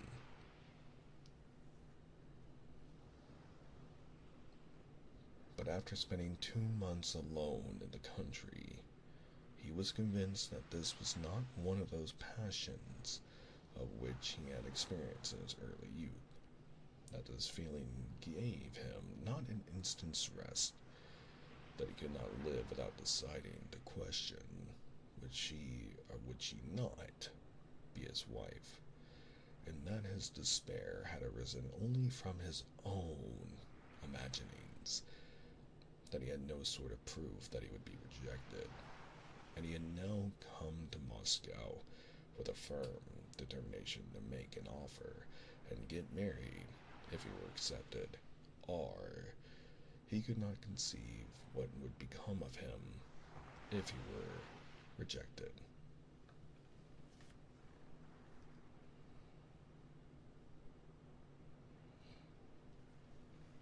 Very relatable. Well, in some ways. Letting the pressure of the world decide and determine one's worth and beauty is very hard indeed. We are all just products of our time and society and what we're told and what we perceive in many ways. Interesting. Also, I can't imagine, but how imagine him in a cowboy hat in Moscow. Good old country boy. Forget the intrusion of the story. On to Chapter 7. On arriving in Moscow by a morning train, Levin had put up at the house of his elder half-brother, Koznishev. Welcome on in, Nora. After changing his clothes, he went down to his brother's study, intending to talk to him at once but the object of his visit, and to ask his advice. But his brother was not alone. With him there was a well-known professor of philosophy who had come from Kharkov expressly to clear up a difference that had arisen between them on a very important philosophical question. The professor was carrying on a hot crusade against materialists. Sergei Koznishev had been following this crusade with interest, and after reading the professor's last article, he had written him a letter stating his objections. He accused the professor of making too great concessions to the materialists, and the professor had promptly argued the matter out. The point in discussion was the question then in vogue: is there a line to be drawn between psychological and physiological phenomena in man, and if so, where? Sergei Ivanovich met his brother with a smile of chilly friendliness he always had for everyone, and introducing him to the professor, went on with the conversation.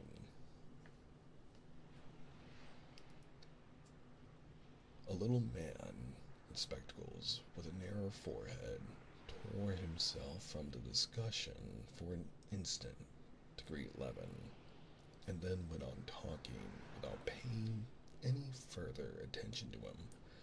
Levin sat down to wait till the professor should go, but he soon began to get interested in the subject under discussion.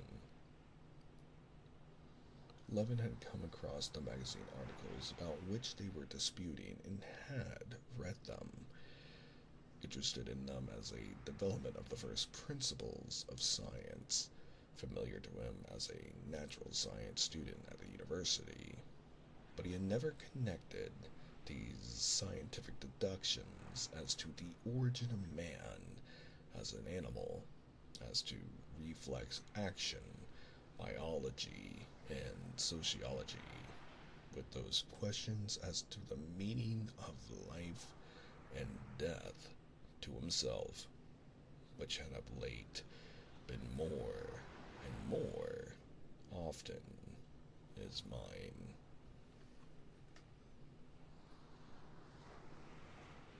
As he listened to his brother's argument with the professor, he noticed that they connected these scientific questions with those spiritual problems, that at times they almost touched on the latter, but every time they were close upon which seemed to him the chief point, they promptly beat a hasty retreat and plunged again into a sea of subtle distinctions, reservations, quotations, allusions, and appeals to authorities.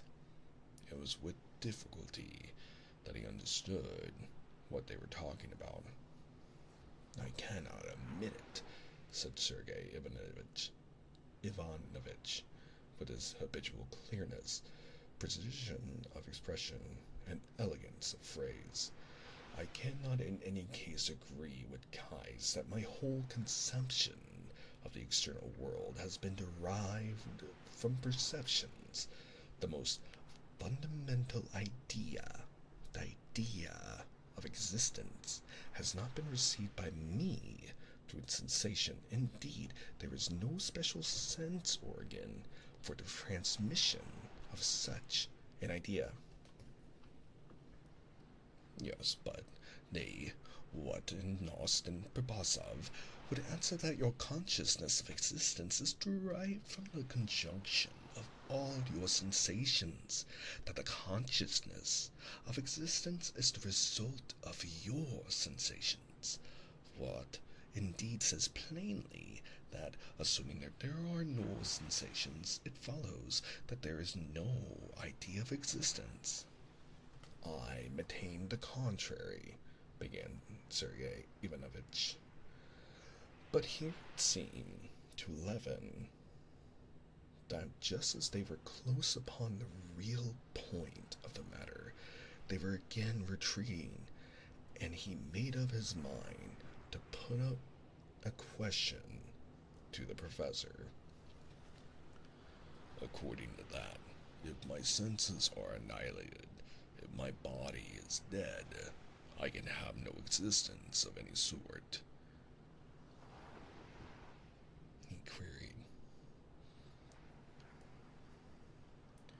The professor, in annoyance, and as it were mental suffering at the interruption, looked round at the strange inquirer, more like a bargeman than a philosopher, and turned his eyes upon Sergei Ivanovich, as though to ask, "What's one to say to him?"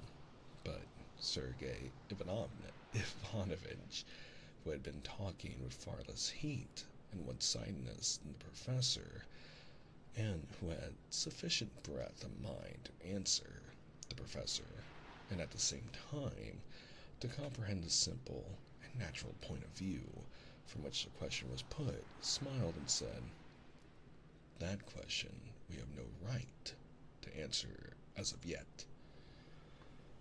"We have not the requisite data," chimed in the professor, and he went back to his argument. "No," he said, "I would point out I would point out the fact that if, as Pripasov directly asserts, perception is based on sensation, then we are bound to distinguish sharply between these two conceptions. Levin listened no more and simply waited for the professor to go.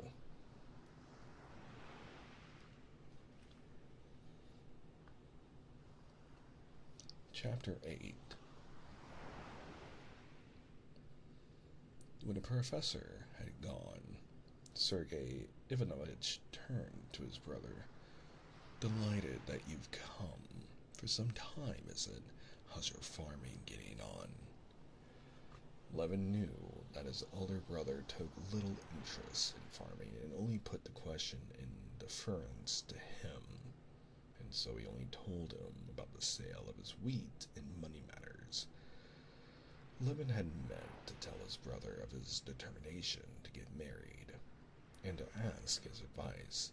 He had indeed firmly resolved to do so, but after seeing his brother, listening to his conversation with the professor, hearing afterwards the unconsciously patronizing tone in which his brother questioned him about agricultural matters, their mother's property had not been provided, and Levin took charge of both their shares. Levin felt that he could not for some reason begin to talk to him of his intention of marrying. He felt that his brother would not look at it as he would have wished him to. "Well, how is your district council doing?" asked Sergei Ivanovich, who was greatly interested in these local boards and attached great importance to them. "I really don't know." "What? Why, surely you're a member of the board." "No, I'm not a member now. I've resigned," answered Levin, "and I no longer attend the meetings." "What a pity," commented Sergei Ivanovich, frowning. Levin, in self-defense, began to describe what took place in the meetings in his district. "That's how it always is," Sergei Ivanovich interrupted him. "We Russians are always like that. Perhaps it's our strong point, really, the faculty of seeing our own shortcomings, but we overdo it. We comfort ourselves with irony, which we always have on the tip of our tongues. All I say is, give such rights as our local self-government to any other European people. Why, the Germans or the English would have worked their way to freedom from them, while we simply turned them into ridicule." "But how can it be helped?" said Levin penitently. "It was my last effort, and I did try with all my soul. I can't. I'm no good at it." "It's not that you're not good at it," said Sergei Ivanovich. "It is that you don't look at it as you should." "Perhaps not," Levin answered dejectedly. "Oh, do you know brother Nikolai has turned up again?" His brother Nikolai was the elder brother of Konstantin Levin and half-brother of Sergei Ivanovich, a man utterly ruined, who had dissipated the greater part of his fortune and was living in the strangest and lowest company, and had quarreled with his brothers. "What did you say?" Levin cried with horror. "How do you know?" "Prokofy saw him in the street." "Here in Moscow? Where is he? Do you know?" Levin got up from his chair, as though on the point of starting off at once. "I'm sorry I told you," said Sergei Ivanovich, shaking his head at his younger brother's incitement. "I sent to find out where he's living, and I sent him his IOU to Trubin, which I paid. This is the answer he sent me." And Sergei Ivanovich took a note from under a paperweight and handed it to his brother. Levin read in the queer, familiar handwriting. I humbly beg you to leave me in peace. That's the only favor I ask of my gracious brothers, Nikolai Levin. Levin read it, and without raising his head, stood with a note in his hands opposite Sergei Ivanovich. There was a struggle in his heart between the desire to forget his unhappy brother for the time and the consciousness that it would be base to do so. And I'm pretty sure it's not base as we think of base today, Chad. He obviously wants to offend me, pursued Sergei Ivanovich, but he cannot offend me, and I should have wished with all my heart to assist him. But I know it's impossible to do that. Yes, yes, repeated Levin. I understand and appreciate your attitude to him, but I shall go and see him. If you want to,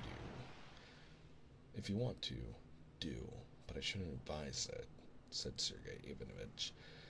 As regards myself, I have no fear of your doing so.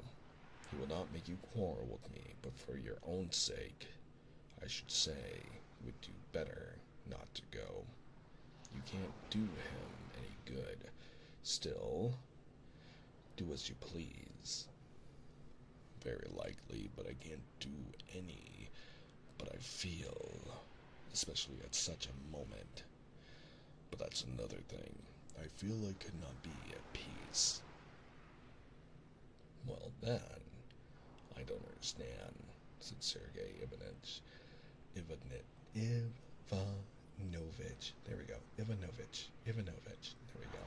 As I said, I'm working on getting all the pronunciations.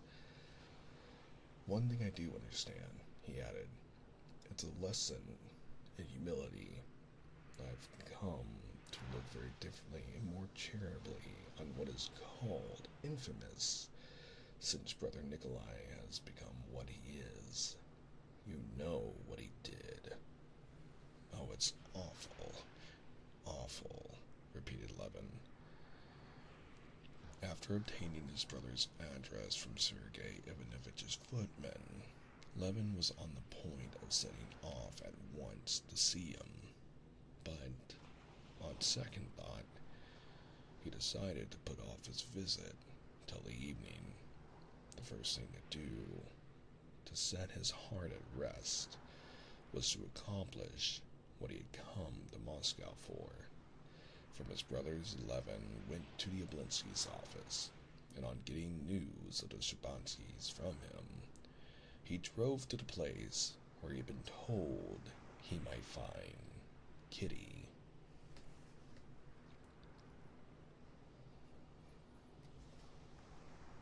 Chapter 9. At 4 o'clock, conscious of his throbbing heart, Levin stepped out of a hired sledge at the Zoological Gardens and turned along the path to the frozen mounds and the skating ground, knowing that he would certainly find her there, and as he had seen the Shabansky's carriage at the entrance. It was a bright, frosty day. Rows of carriages, sledges, drivers, and policemen were standing in the approach. Crowds of well-dressed people, with hats bright in the sun, swarmed about the entrance and along the well-swept little paths, between the little houses adorned with carving in the Russian style. The old curly birches of the gardens, all their twigs laden with snow, looked as though that freshly decked in sacred vestments. He walked along the path towards the skating ground and kept saying to himself, "You mustn't be excited. You must be calm. What's the matter with you? What do you want? Be quiet, stupid." He conjured his heart, and the more he tried to compose himself, the more breathless he found himself. An acquaintance met him and called him by his name, but Levin did not even recognize him. He went towards the mounds, whence came the clink of the chains of sledges as they slipped down or were dragged up, the rumble of the sliding sledges, and the sounds of merry voices.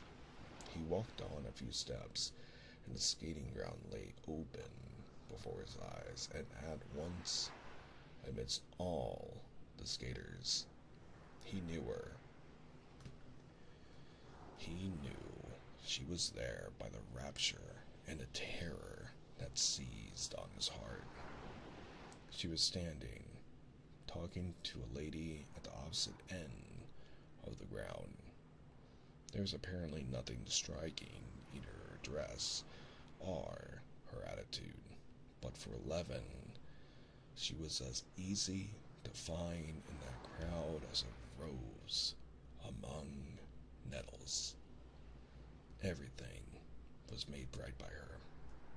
She was a smile that shed light on all around her. Is it possible I can go over there on the ice? Go up to her, he thought.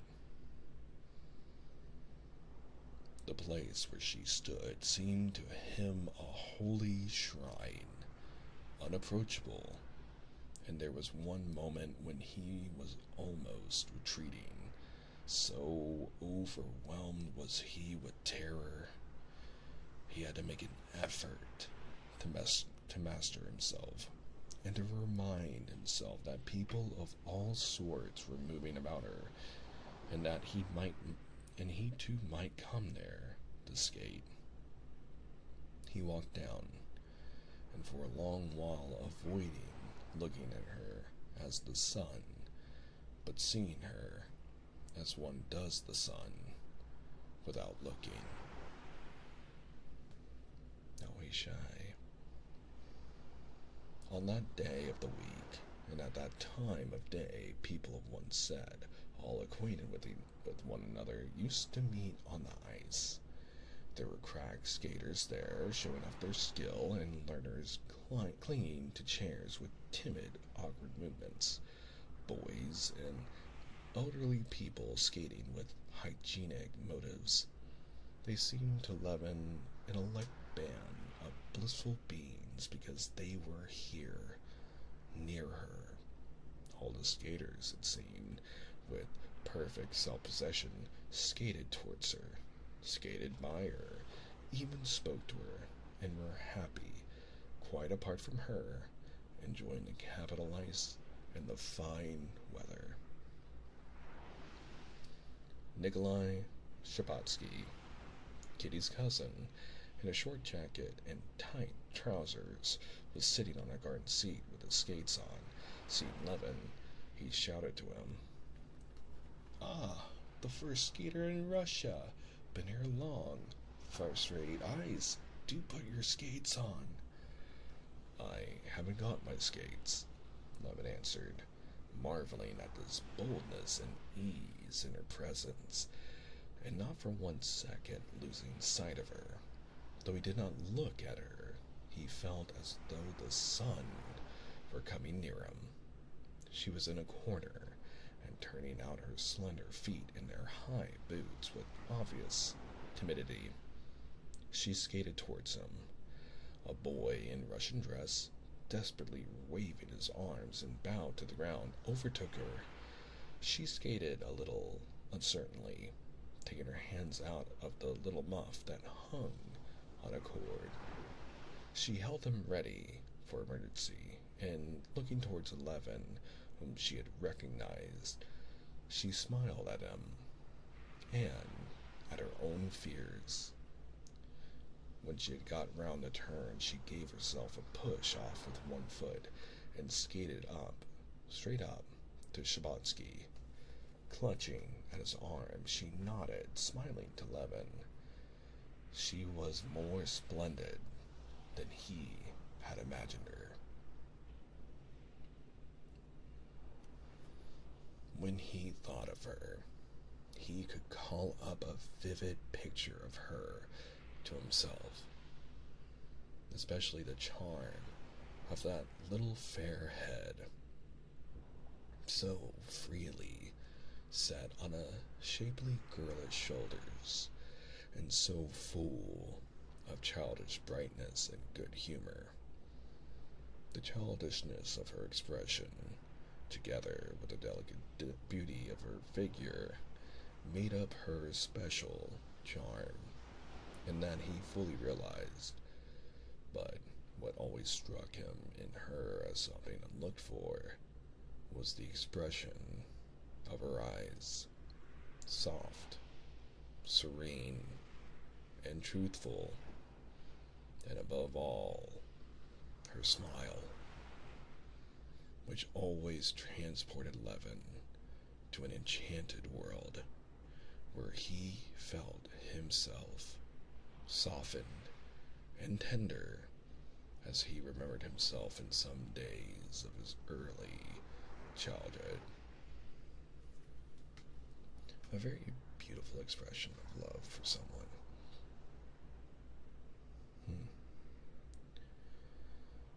Have you been here long?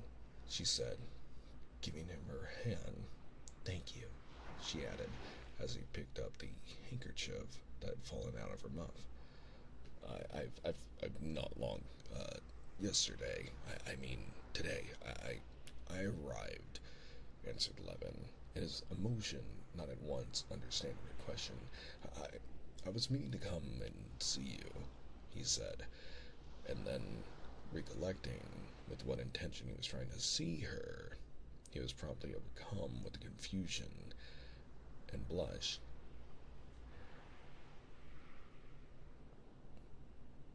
I didn't know you could skate so well.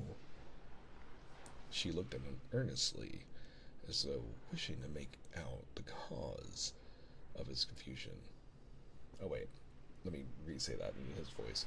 I didn't know you could skate, and skate so well. She looked at him earnestly, as though wishing to make out the cause of his confusion. Your praise is worth having. The tradition is kept up here that you are the best of skaters, she said, with her little black-gloved hand brushing a grain of hoarfrost off her muff. Yes, I used once to skate with passion. I wanted to reach perfection. You do everything with passion, I think, she said, smiling. I should so like to see how you skate. Put on skates, and let us skate together. Skate together? Can that be possible? Thought Levin, gazing at her.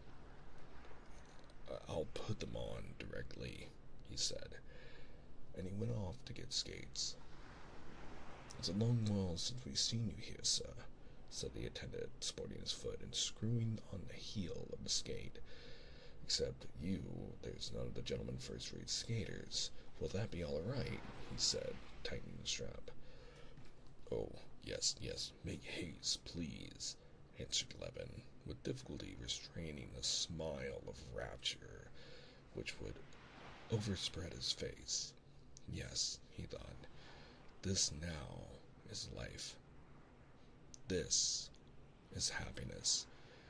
Together, she said, let us skate together. Speak to her now, but that's just why I'm afraid to speak, because I'm happy now, happy in hope, anyway. And then, but I must away with weakness.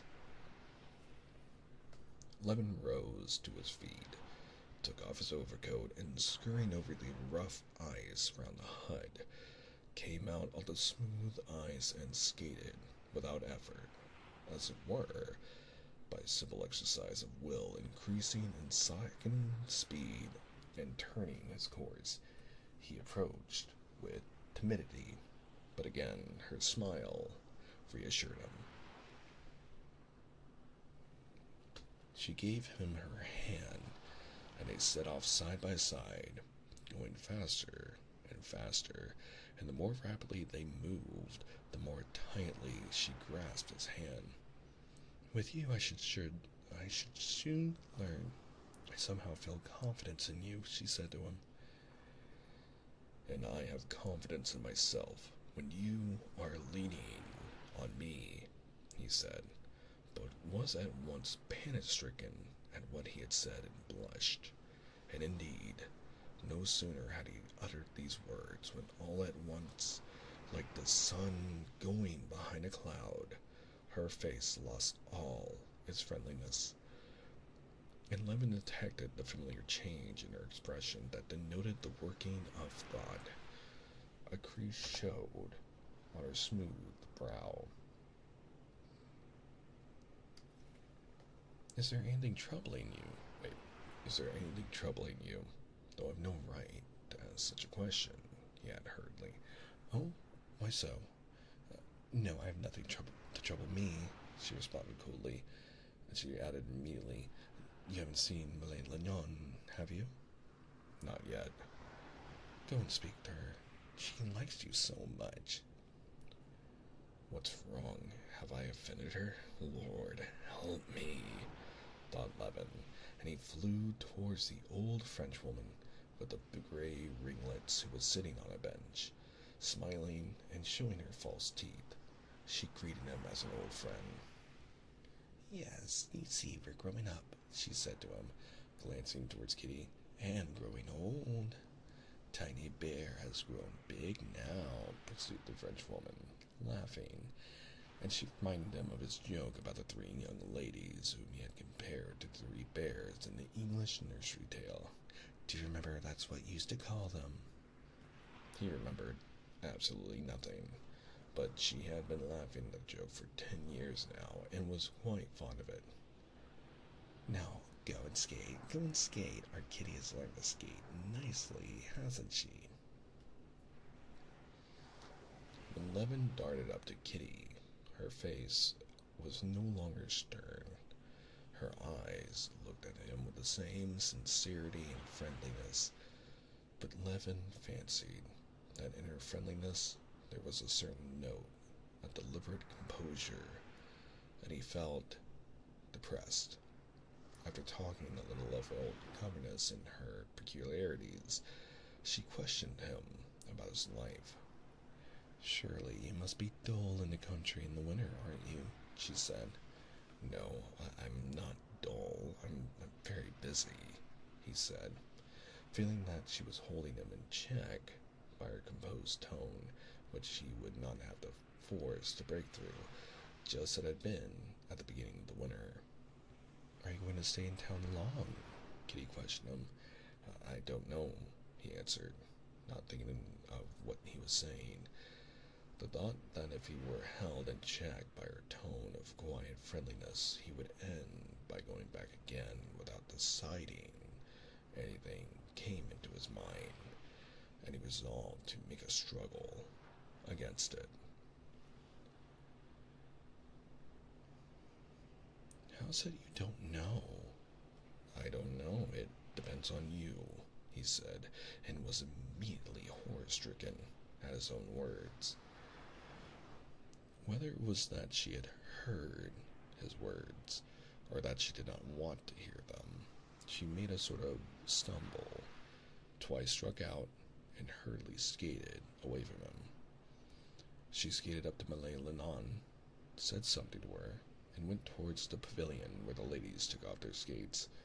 My God, what have I done? Merciful God, help me, guide me, said Levin, praying inwardly, and at the same time feeling a violent need of violent exercise. He skated about, describing inner and outer circles. I get that. I usually do all sorts of exercising when I'm quite frustrated. At that moment, one of the young men, the best of the skaters of the day, came out of the coffee house in his skates with a cigarette in his mouth. Taking a run, he dashed down the steps in his skates, crashing and bounding up and down. He flew down, and without even changing the position of his hands, skated away over the ice.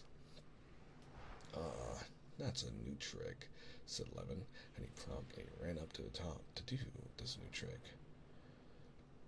Don't break your neck, it needs practice, Nikolai and Shabatsky shouted after him. Levin went to the steps, took a run from above as best he could, and dashed down, preserving his balance in this unwanted movement with his hands. On the last step he tumbled, but barely touching the ice with his hand, with a violent effort, recovered himself and skated off, laughing.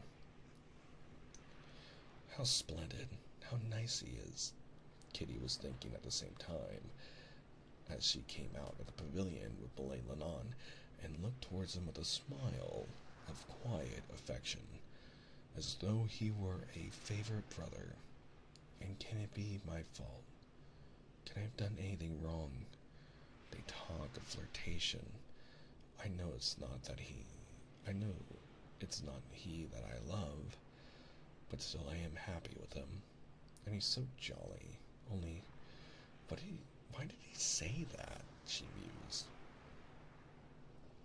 catching sight of Kitty going away, and her mother meeting her at the steps. Levin, flushed from his rapid exercise, stood still and pondered in a minute. He took off his skates and overtook the mother and daughter at the entrance of the gardens. Delighted to see you, said Princess Shabbatskaya. On Thursdays we are home, as always. Today, then, we shall be pleased to see you, the princess said stiffly. This stiffness hurt Kitty, and she could not resist a desire to smooth over her mother's coldness. She turned her head, and with a smile said, "Goodbye until this evening." At that moment, Stepan Arkadyevitch, his hat cocked on one side, with beaming face and eyes, strode into the garden like a conquering hero. But as he approached his mother-in-law, he responded in a mournful and crestfallen tone to her inquiries about Dolly's health. After a little subdued and dejected conversation with his mother-in-law, he threw out his chest again and put his arm in Levin's. "Well, shall we set off?" he asked. "I've been thinking about you all this time, and I'm very, very glad you've come," he said, looking him in the face with a significant air. "Yes, come along," answered Levin in ecstasy, hearing unceasingly the sound of that voice saying, "Goodbye till this evening," and seeing the smile with which it was said. "To the England or the Hermitage? I don't mind which." "All right, then, the England," said Stepan Arkadyevitch, selecting that restaurant because he owed more there than at the Hermitage, and consequently considered it mean to avoid it. "Have you got a sledge? That's first rate, for I sent my carriage home." The friends hardly spoke all the way. Levin was wondering what that change in Kitty's expression had meant, and alternately assuring himself that there was hope, and falling into despair, seeing clearly that his hopes were insane, and yet all the while he felt himself quite another man, utterly unlike what he had been before her smile and those words, "Goodbye till this evening."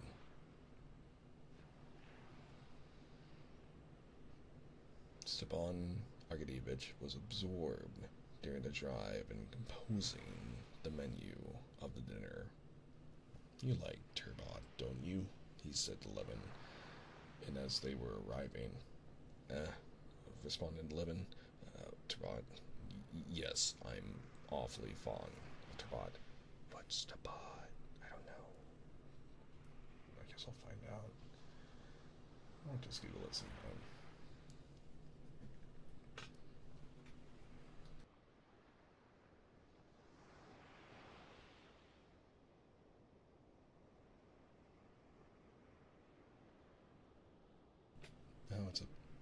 Kind of steamed fish. It's like a flatfish. Interesting.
Just drinking some water.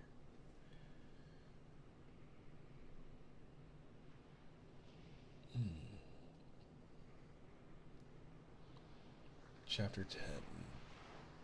When Levin went into the restaurant with Oblonsky, he could not help noticing a certain peculiarity of expression, as it were a restrained radiance about the face and whole figure of Stepan Arkadyevitch. Oblonsky took off his coat and, with his hat over one ear, walked into the dining room, giving directions to the Tatar waiters, who were clustered about him in evening coats, bearing napkins. Bowing to the right and left the people he met, and here, as everywhere joyously greeting acquaintances, he went up to the sideboard for a preliminary appetizer of fish and vodka, very Russian, and said to the painted Frenchwoman decked in ribbons, lace, and ringlets behind the counter something so amusing that even that Frenchwoman was moved to genuine laughter. Levin, for his part, refrained from taking any vodka simply because he felt such a loathing of that Frenchwoman, all made up, it seemed, of false hair, poudre de riz, and vinaigre de toilette.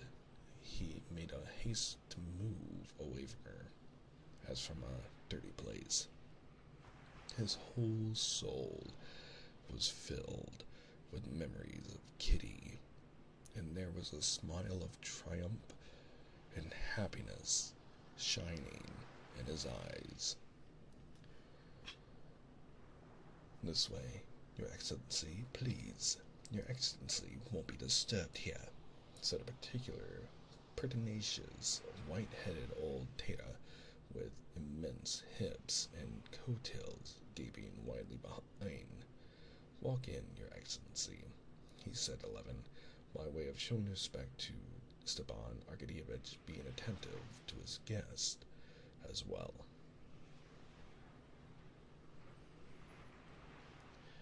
Instantly flinging a fresh cloth over the round table under the bronze chandelier, though it already had a tablecloth on it, he pushed up velvet chairs and came to a standstill before Stepan Arkadyevitch, with a napkin and a bill of fare in his hands, awaiting his commands. If you prefer it, Your Excellency, a private room will be free directly.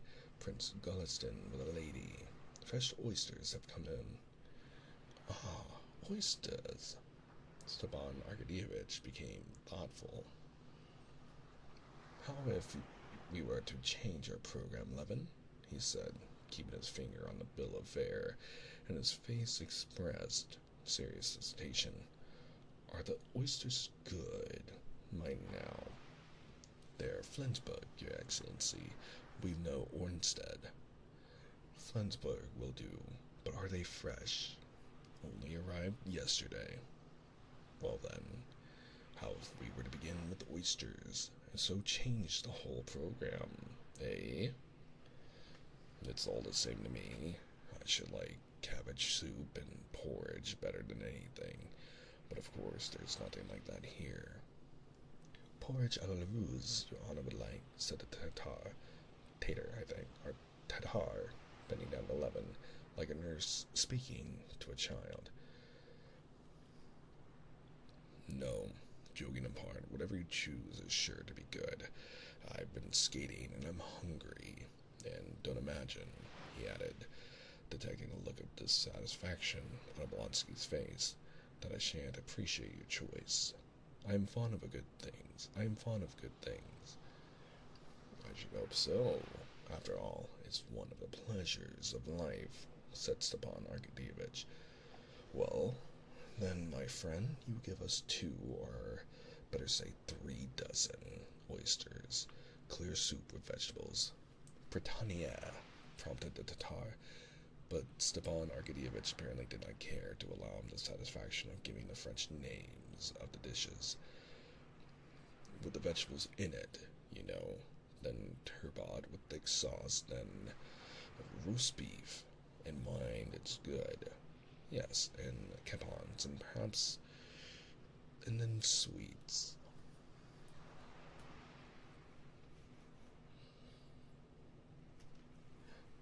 The Tatar, recollecting that it was Stepan Arkadyevitch's way not to call the dishes by the names in the French bill of fare, did not repeat them after him, but could not resist rehearsing the whole menu to himself according to the bill. Soup printanière, turbot, sauce biomacha, poulard et l'estragon, massillon des fruits, etc. And then instantly, as though worked by springs, laying down one bound bill of fare, he took up another, the list of wines, and submitted to Stepan Arkadyevitch. What shall we drink? What you like, only not too much. Champagne, said Levin. What? To start with? You're right, though, I dare say. Do you like the white seal? Chachet blanc, prompted the Tatar. Very well then. Give us that brand with the oysters, and then we'll see. Yes, and what table wine? You can give us Newts. Oh, no, but in classic Chablis. Yes, and your cheese, Your Excellency. Oh, yes, Parmesan. Would you like another? No, it's all the same to me, said Levin, unable to suppress a smile. And the Tatar ran off with flying coattails, and in 5 minutes darted in with a dish of unopened oysters on mother-of-pearl shells and a bottle between his fingers. Stepan Arkadyevitch crushed the starchy napkin, tucked it into his waistcoat, and settling his arms comfortably, started on the oysters. Not bad, he said, stripping the oysters from the pearly shell with a silver fork and swallowing them one after another. Not bad, he repeated, turning his dewy, brilliant eyes from Levin to the Tatar. Levin ate the oysters indeed, though white bread and cheese would have pleased him better. But he was admiring Oblonsky. Even the Tatar, uncorking the bottle and pouring the sparkling wine into the delicate glasses, glanced at Stepan Arkadyevitch and settled his white cravat with a perceptible smile of satisfaction. You don't care much for oysters, do you? Said Stepan Arkadyevitch, emptying his wine glass. Or are you worried about something, eh? He wanted Levin to be in good spirits, but it was not that Levin was not in good spirits. He was ill at ease with what he had in his soul. He felt sore and uncomfortable in the restaurant, in the midst of private rooms where men were dining with ladies. It was all this fuss and bustle, the surroundings of bronzes, looking glasses, gas, and waiters, all of it was offensive to him. He was afraid of sullying what his soul was brimful of. I? Yes, I am. But besides, all this bothers me, he said. You can't conceive how queer it all seems to a country person like me. As queer as that gentleman's nails I saw at your place. Yes, I saw how much interested you were in poor Quinovich's nails, said Stepan Arkadyevich, laughing. It's too much for me, responded Levin. Do try now, and put yourself in my place. Take the point of view of a country person. We in the country try to bring our hands in such a state as will be most convenient for working with. So, we cut our nails. Sometimes we turn up our sleeves. And here, people purposely let their nails grow as long as they will, and link on small saucers by way of studs, so that they can do nothing with their hands. Stepan Arkadyevich smiled gaily. Oh yes, that's just a sign that he has no need to do coarse work. His work is with the mind. Maybe, but still, it's queer to me.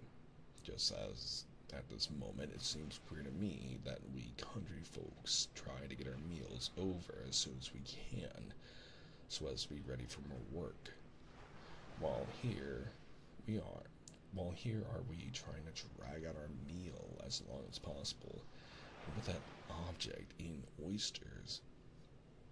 Why, of course, objected Stepan Arkadyevich, but that's just the aim of civilization, to make everything a source of enjoyment. Well, if that's its aim, I'd rather be a savage. And so you are a savage. All you Levins are savages. Levin sighed. He remembered his brother Nikolai and felt ashamed and sore, and he scowled. But Oblinsky began speaking of a subject which at once drew his attention.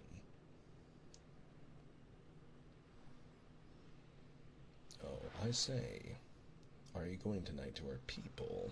The Shabanskys, I mean, he said, his eyes sparkling significantly as he pushed away the empty rough shells and drew the cheese towards him. Yes, I shall certainly go, replied Levin, though I fancied the princess was not very warm in her invitation. What nonsense. That's her manner. Come, boy, the soup. That's her manner, Grandam, said Stepan Arkadyevich. I'm coming too, but I have to go to the Countess Bonina's rehearsal. Come, isn't it true that you're a savage? How do you explain the sudden way in which you vanished from Moscow? The Shabanskys were continually asking me about you, as though I ought to know. The only thing I know is that you always do what no one else does. Yes, said Levin, slowly and with emotion. You're right. I am a savage. Only my savageness is not in having gone away, but in coming now. Now I have come. Oh, what a lucky fellow you are, broke in Stepan Arkadyevich, looking into Levin's eyes. Why?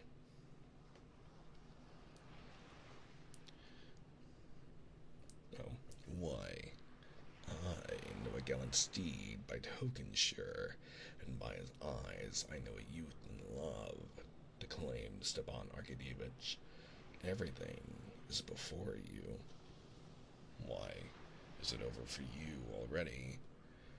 No, not over exactly, but the future's yours, and the present is mine. And the present, well, it's not all that it might be. How so? Oh, things go wrong, but I don't want to talk of my myself, and besides, I can't explain it, said Stepan Arkadyevich. Well, why have you come to Moscow then? Take away, he called to Tatar. You guess? Responded Levin, his eyes like deep wells of light fixed on Stepan Arkadyevich. I guess, but I can't be the first to talk about it. You can see by that whether I guessed right or wrong, said Stepan Arkadyevich, gazing at Levin with a subtle smile. Well, and what have you to say to me? Said Levin in a quivering voice, feeling that all the muscle of his face were quivering too. How do you look at the question?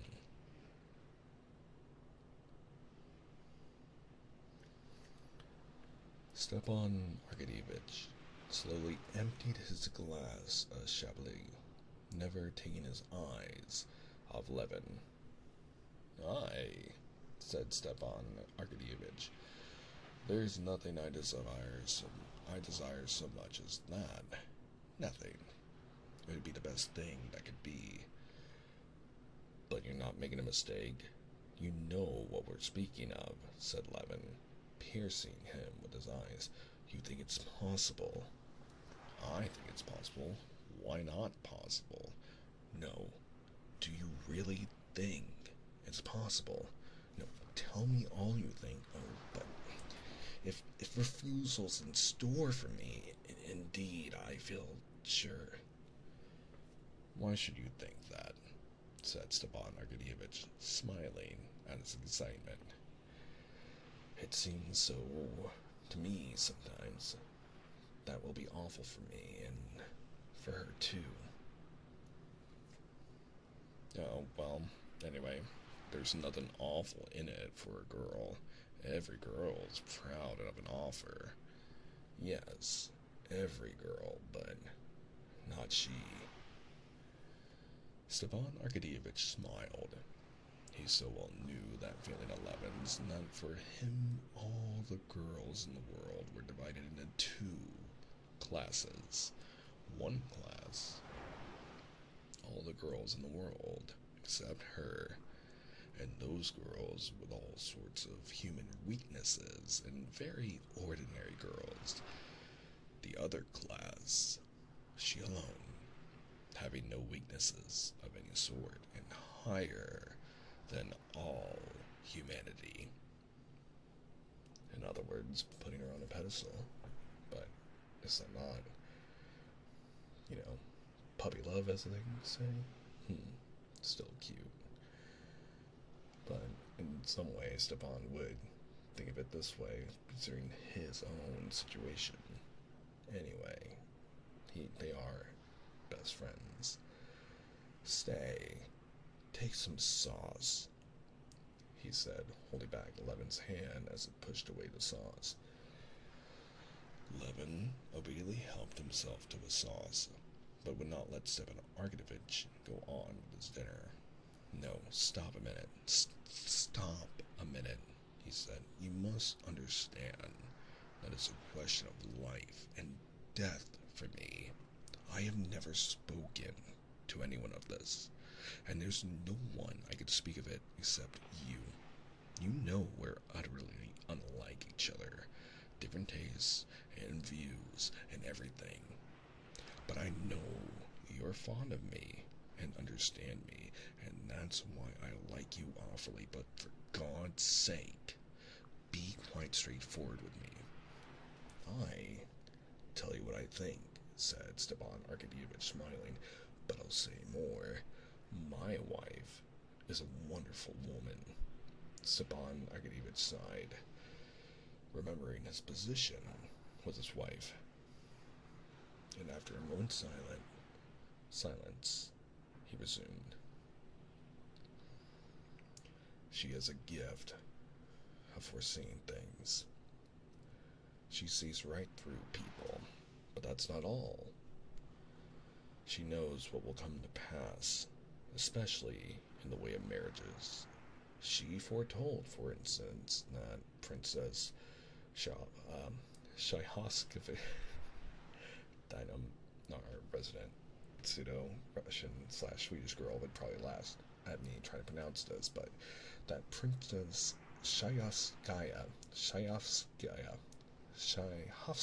there we go, would marry Brenton. No one would believe it, but it came to pass.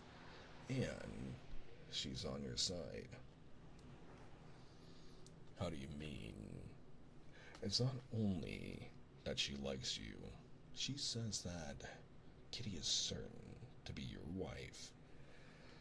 At these words, Levin's face suddenly lighted up with a smile not far from tears of emotion. She says that, cried Levin. I always said she was exquisite, your wife. There. That's enough said about it, he said, getting up from his seat.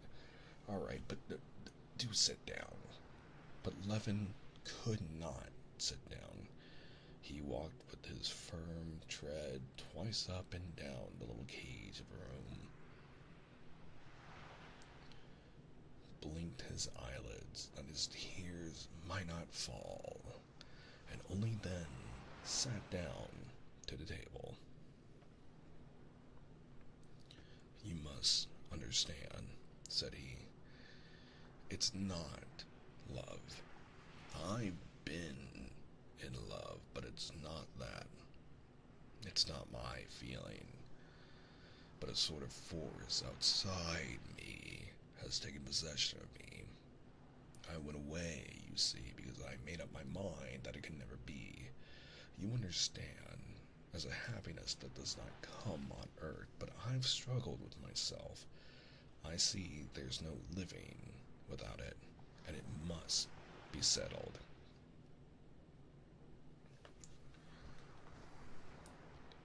What did you go away for? Oh, stop a minute. The thoughts that come crowding on one. The questions one must ask oneself. Listen, you can't imagine what you've done for me by what you said. I'm so happy that I've become positively hateful. I've forgotten everything. I heard today that my brother Nikolai, he's here. I'd even forgotten him. It seems to me that he's happy too. It's a sort of madness. But one thing's awful. Here, you've been married. You know the feeling. It's awful that we, old, with a past, not of love, but of sins, are brought all at once so near to a creature pure and innocent. It's lonesome. And that's why one can't help feeling oneself unworthy. Oh, well, you've not many sins on your conscience. Alas, all the same, said Levin, when with loathing I go over my life, I shudder and curse and bitterly regret it. Yes. What would you have? The world's made so, said Stepan Arkadyevitch. The one comfort is like that prayer, which I've always liked. Forgive me, not according to my unworthiness, but according to thy loving kindness. That's the only way she can forgive me.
one more chapter tonight, because this is a really long book, and not that I don't mind that it'll probably take us quite some time, because we're still in part 1, and there are 34 chapters in part 1, so it's not that I don't mind. I just want to make sure I do justice to people's time. So we'll read one more glass, and I feel like that's good, considering where we are in the story. I don't think it'd be nice to stop during dinner. So let's continue on.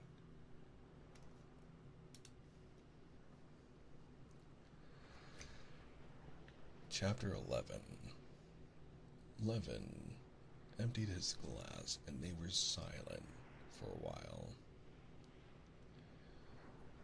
There's one other thing I have to tell you. Do you know Vronsky? Stepan Arkadyevich asked Levin. No, I don't. Why do you ask? Give us another bottle, Stepan Arkadyevich directed the Tatar, who was filling up their glasses and fidgeting around them just when he was not wanted. Why, you ought to know Vronsky is that he's one of your rivals. Who's Vronsky? Said Levin, and his face was suddenly transformed from the look of childlike ecstasy which Oblonsky had just been admiring to an angry and unpleasant expression. Vronsky is one of the sons of Count Kirill Ivanovich Vronsky, and one of the finest specimens of the gilded youth of Petersburg. I made his acquaintance in fair when I was there on official business, and he came there for the levy of recruits. Fearfully rich, handsome, great connections, and aide-de-camp, and with all that a very nice, good-natured fellow. But he's more than simply a good-natured fellow. As I found out here, he's a cultivated man too, and very intelligent. He's a man who'll make his mark. Levin scowled. It was dumb. Well, he turned up here soon after you'd gone, and as I can see, he's over head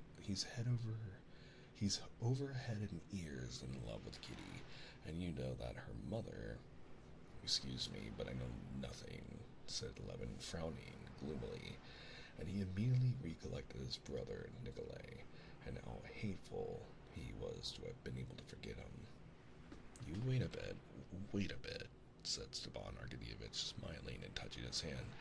I've told you what I know, and I repeat that in this delicate and tender matter, as far as one can conjecture, I believe the chances are in your favor. Levin dropped back in his chair. His face was pale. But I would advise you to settle things as soon as may be, pursued Oblonsky, filling up his glass. No thanks. I can't drink any more, said Levin, pushing away his glass. I shall be drunk. Come, tell me, how are you getting on? And he went on, obviously anxious to change the conversation. One word more. In any case, I advise you to settle the question soon. Tonight, I don't advise you to speak, said Stepan Arkadyevich. Go around tomorrow morning, make an offer in due form, and God bless you. No? Do you still think of coming to me for some shooting? Come next spring, do, said Levin. Now his whole soul was full of remorse that he had begun this conversation with Stepan Arkadyevich.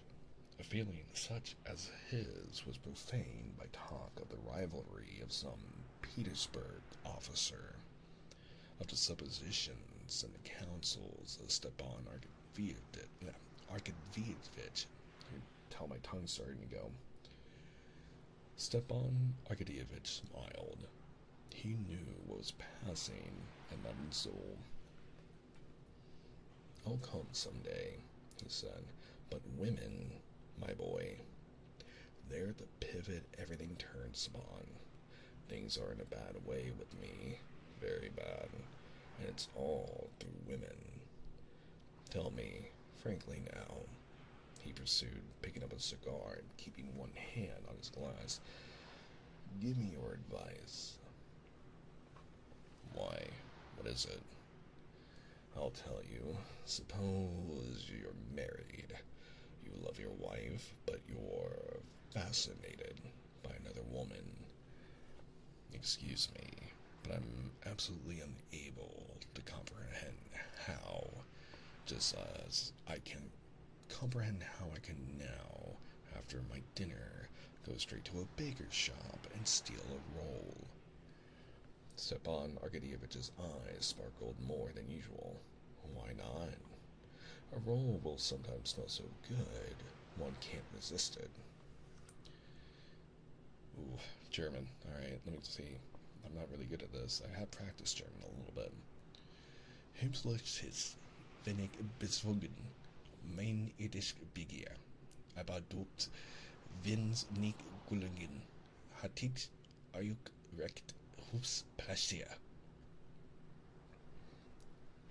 So sorry for any German friends in the chat.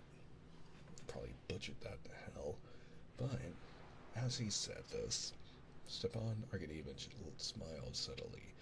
Levin, too, could not help smiling. Yes, but, joking apart, resumed Stepan Arkadyevitch, you must understand that the woman is a sweet, gentle, loving creature, poor and lonely, and has sacrificed everything. Now, when the thing's done, don't you see, can one possibly cast her off? Even supposing one parts from her, so as not to break up one's family life. Still, can one help feeling for her, setting her on her feet, softening her lot? Well, you must excuse me there. You know, to me all women are divided into two classes. At least no. True to say, there are women, and there are... I've never seen exquisite falling beings, and I never shall see them, but such creatures as that painted French woman at the counter with the ringlets are vermin to my mind. And all fallen women are the same. But the Magdalene, oh, drop that. Christ would never have said those words if he had known how they would have been abused. Of all the gospel, those words are the only ones remembered. However, I'm not saying so much what I think as what I feel. I have a loathing for fallen women. I think he's talking about ladies who aren't married. So, I didn't know this is where we were going with the talk about religion, but whatever. Let's dive into it. I know that Russian Christian Catholic, I believe, Senate beliefs tend to be harsh, but let's keep writing with the story. We're just in the beginning. Levin seems to be a little bit of a into trad wives. Okay, got it. He's a countryman. Anyway, sorry. Let's stick with the story. My bad. However, of all the gospel, those words are the only ones remembered.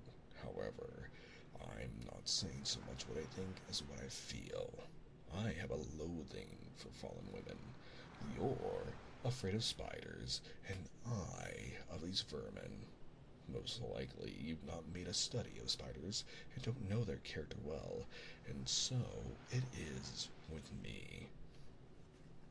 It's very well for you to talk like that. It's very much like that gentleman in Dickens who used to fling all difficult questions over his right shoulder. But to deny the facts is no answer. What's to be done? You tell me that. What's to be done? Your wife gets older while you're full of life, but you've time to look around. You feel you can't love your wife with love. However, much you may esteem her, and then All at once, love turns up, and you're done for. Done for, Stepan Arkadyevich said with wary despair. Levin half smiled. Yes, you're done for, resumed Oblonsky, but what's to be done? Don't steal rolls. Agreed. Anyway, just on the, don't steal rolls part, I just think that's scummy. The metaphor and actually stealing rolls, but again, stick with the story, Kris. You are just the narrator. Stepan Arkadyevich laughed outright. Oh, a moralist.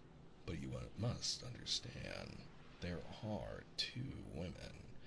One insists only on her rights, and those rights are your love, which you can't give her. And the other sacrifices everything for you and asks for nothing. What are you to do? How are you to act? There's a fearful tragedy in it.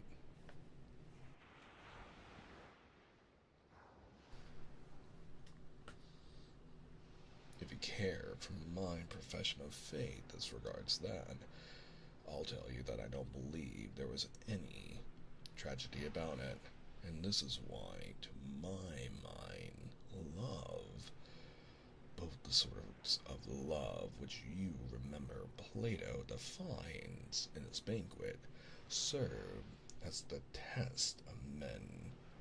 Some men only understand one sort, and some only the other, and those who only know the non-Platonic love have no need to talk of tragedy.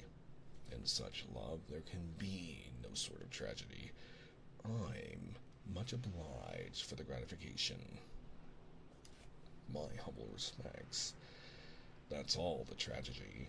And in Platonic love there can be no tragedy, because in that love all is clear and pure, because at that instant Levin recollected his own sins and the inner conflict he had lived through, and he added, unexpectedly, but perhaps you're right. Very likely. I don't know. It's this. Don't you see, said Stepan Arkadyevich, you're very much all of a piece. That's your strong point, and you're failing.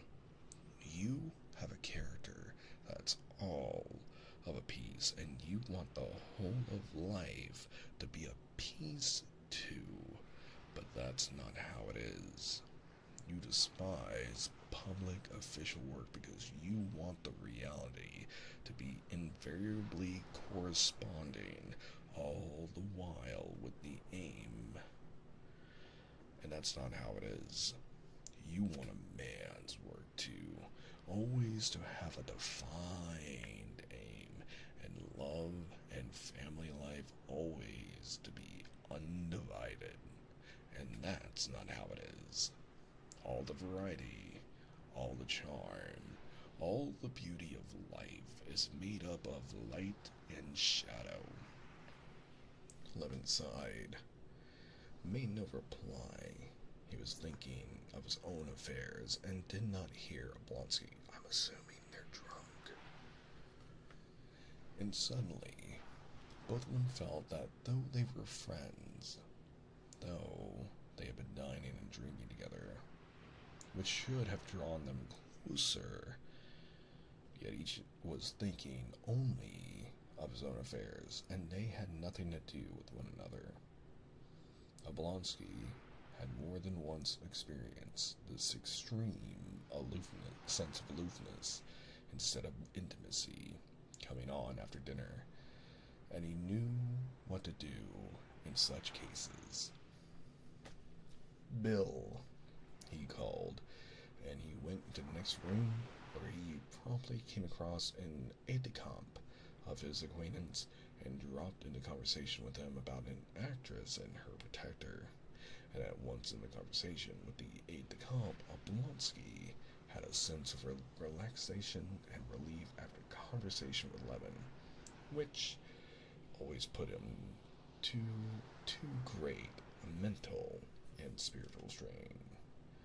When the Tatar appeared with a bill for 26 rubles and odd kopecks, besides a tip for himself, Levin, who would another time have been horrified, like anyone from the country, at his share of 14 rubles, did not notice it, paid, and set off homewards to dress and go to the Shabarskys, there to decide his fate.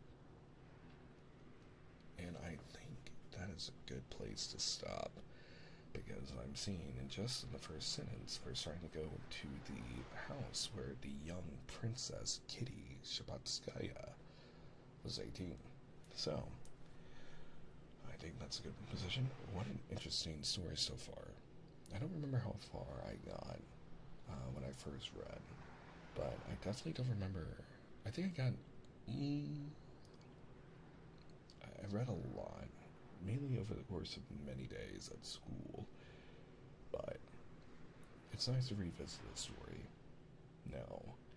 For our friends who are on YouTube, while this is goodbye, I know that for people watching later, the videos will hopefully continue in the playlist, but if you want to go back to read or hear our other stories, we have Peter and Wendy, The Wizard of Oz, and other really fantastical stories like Alice in Wonderland. We will be back with more of our reading of Anna Karenina, starting at chapter 12 on Thursday at 9 p.m. Eastern Standard Time. So, good night over on YouTube, and thank you so much for spending time with us.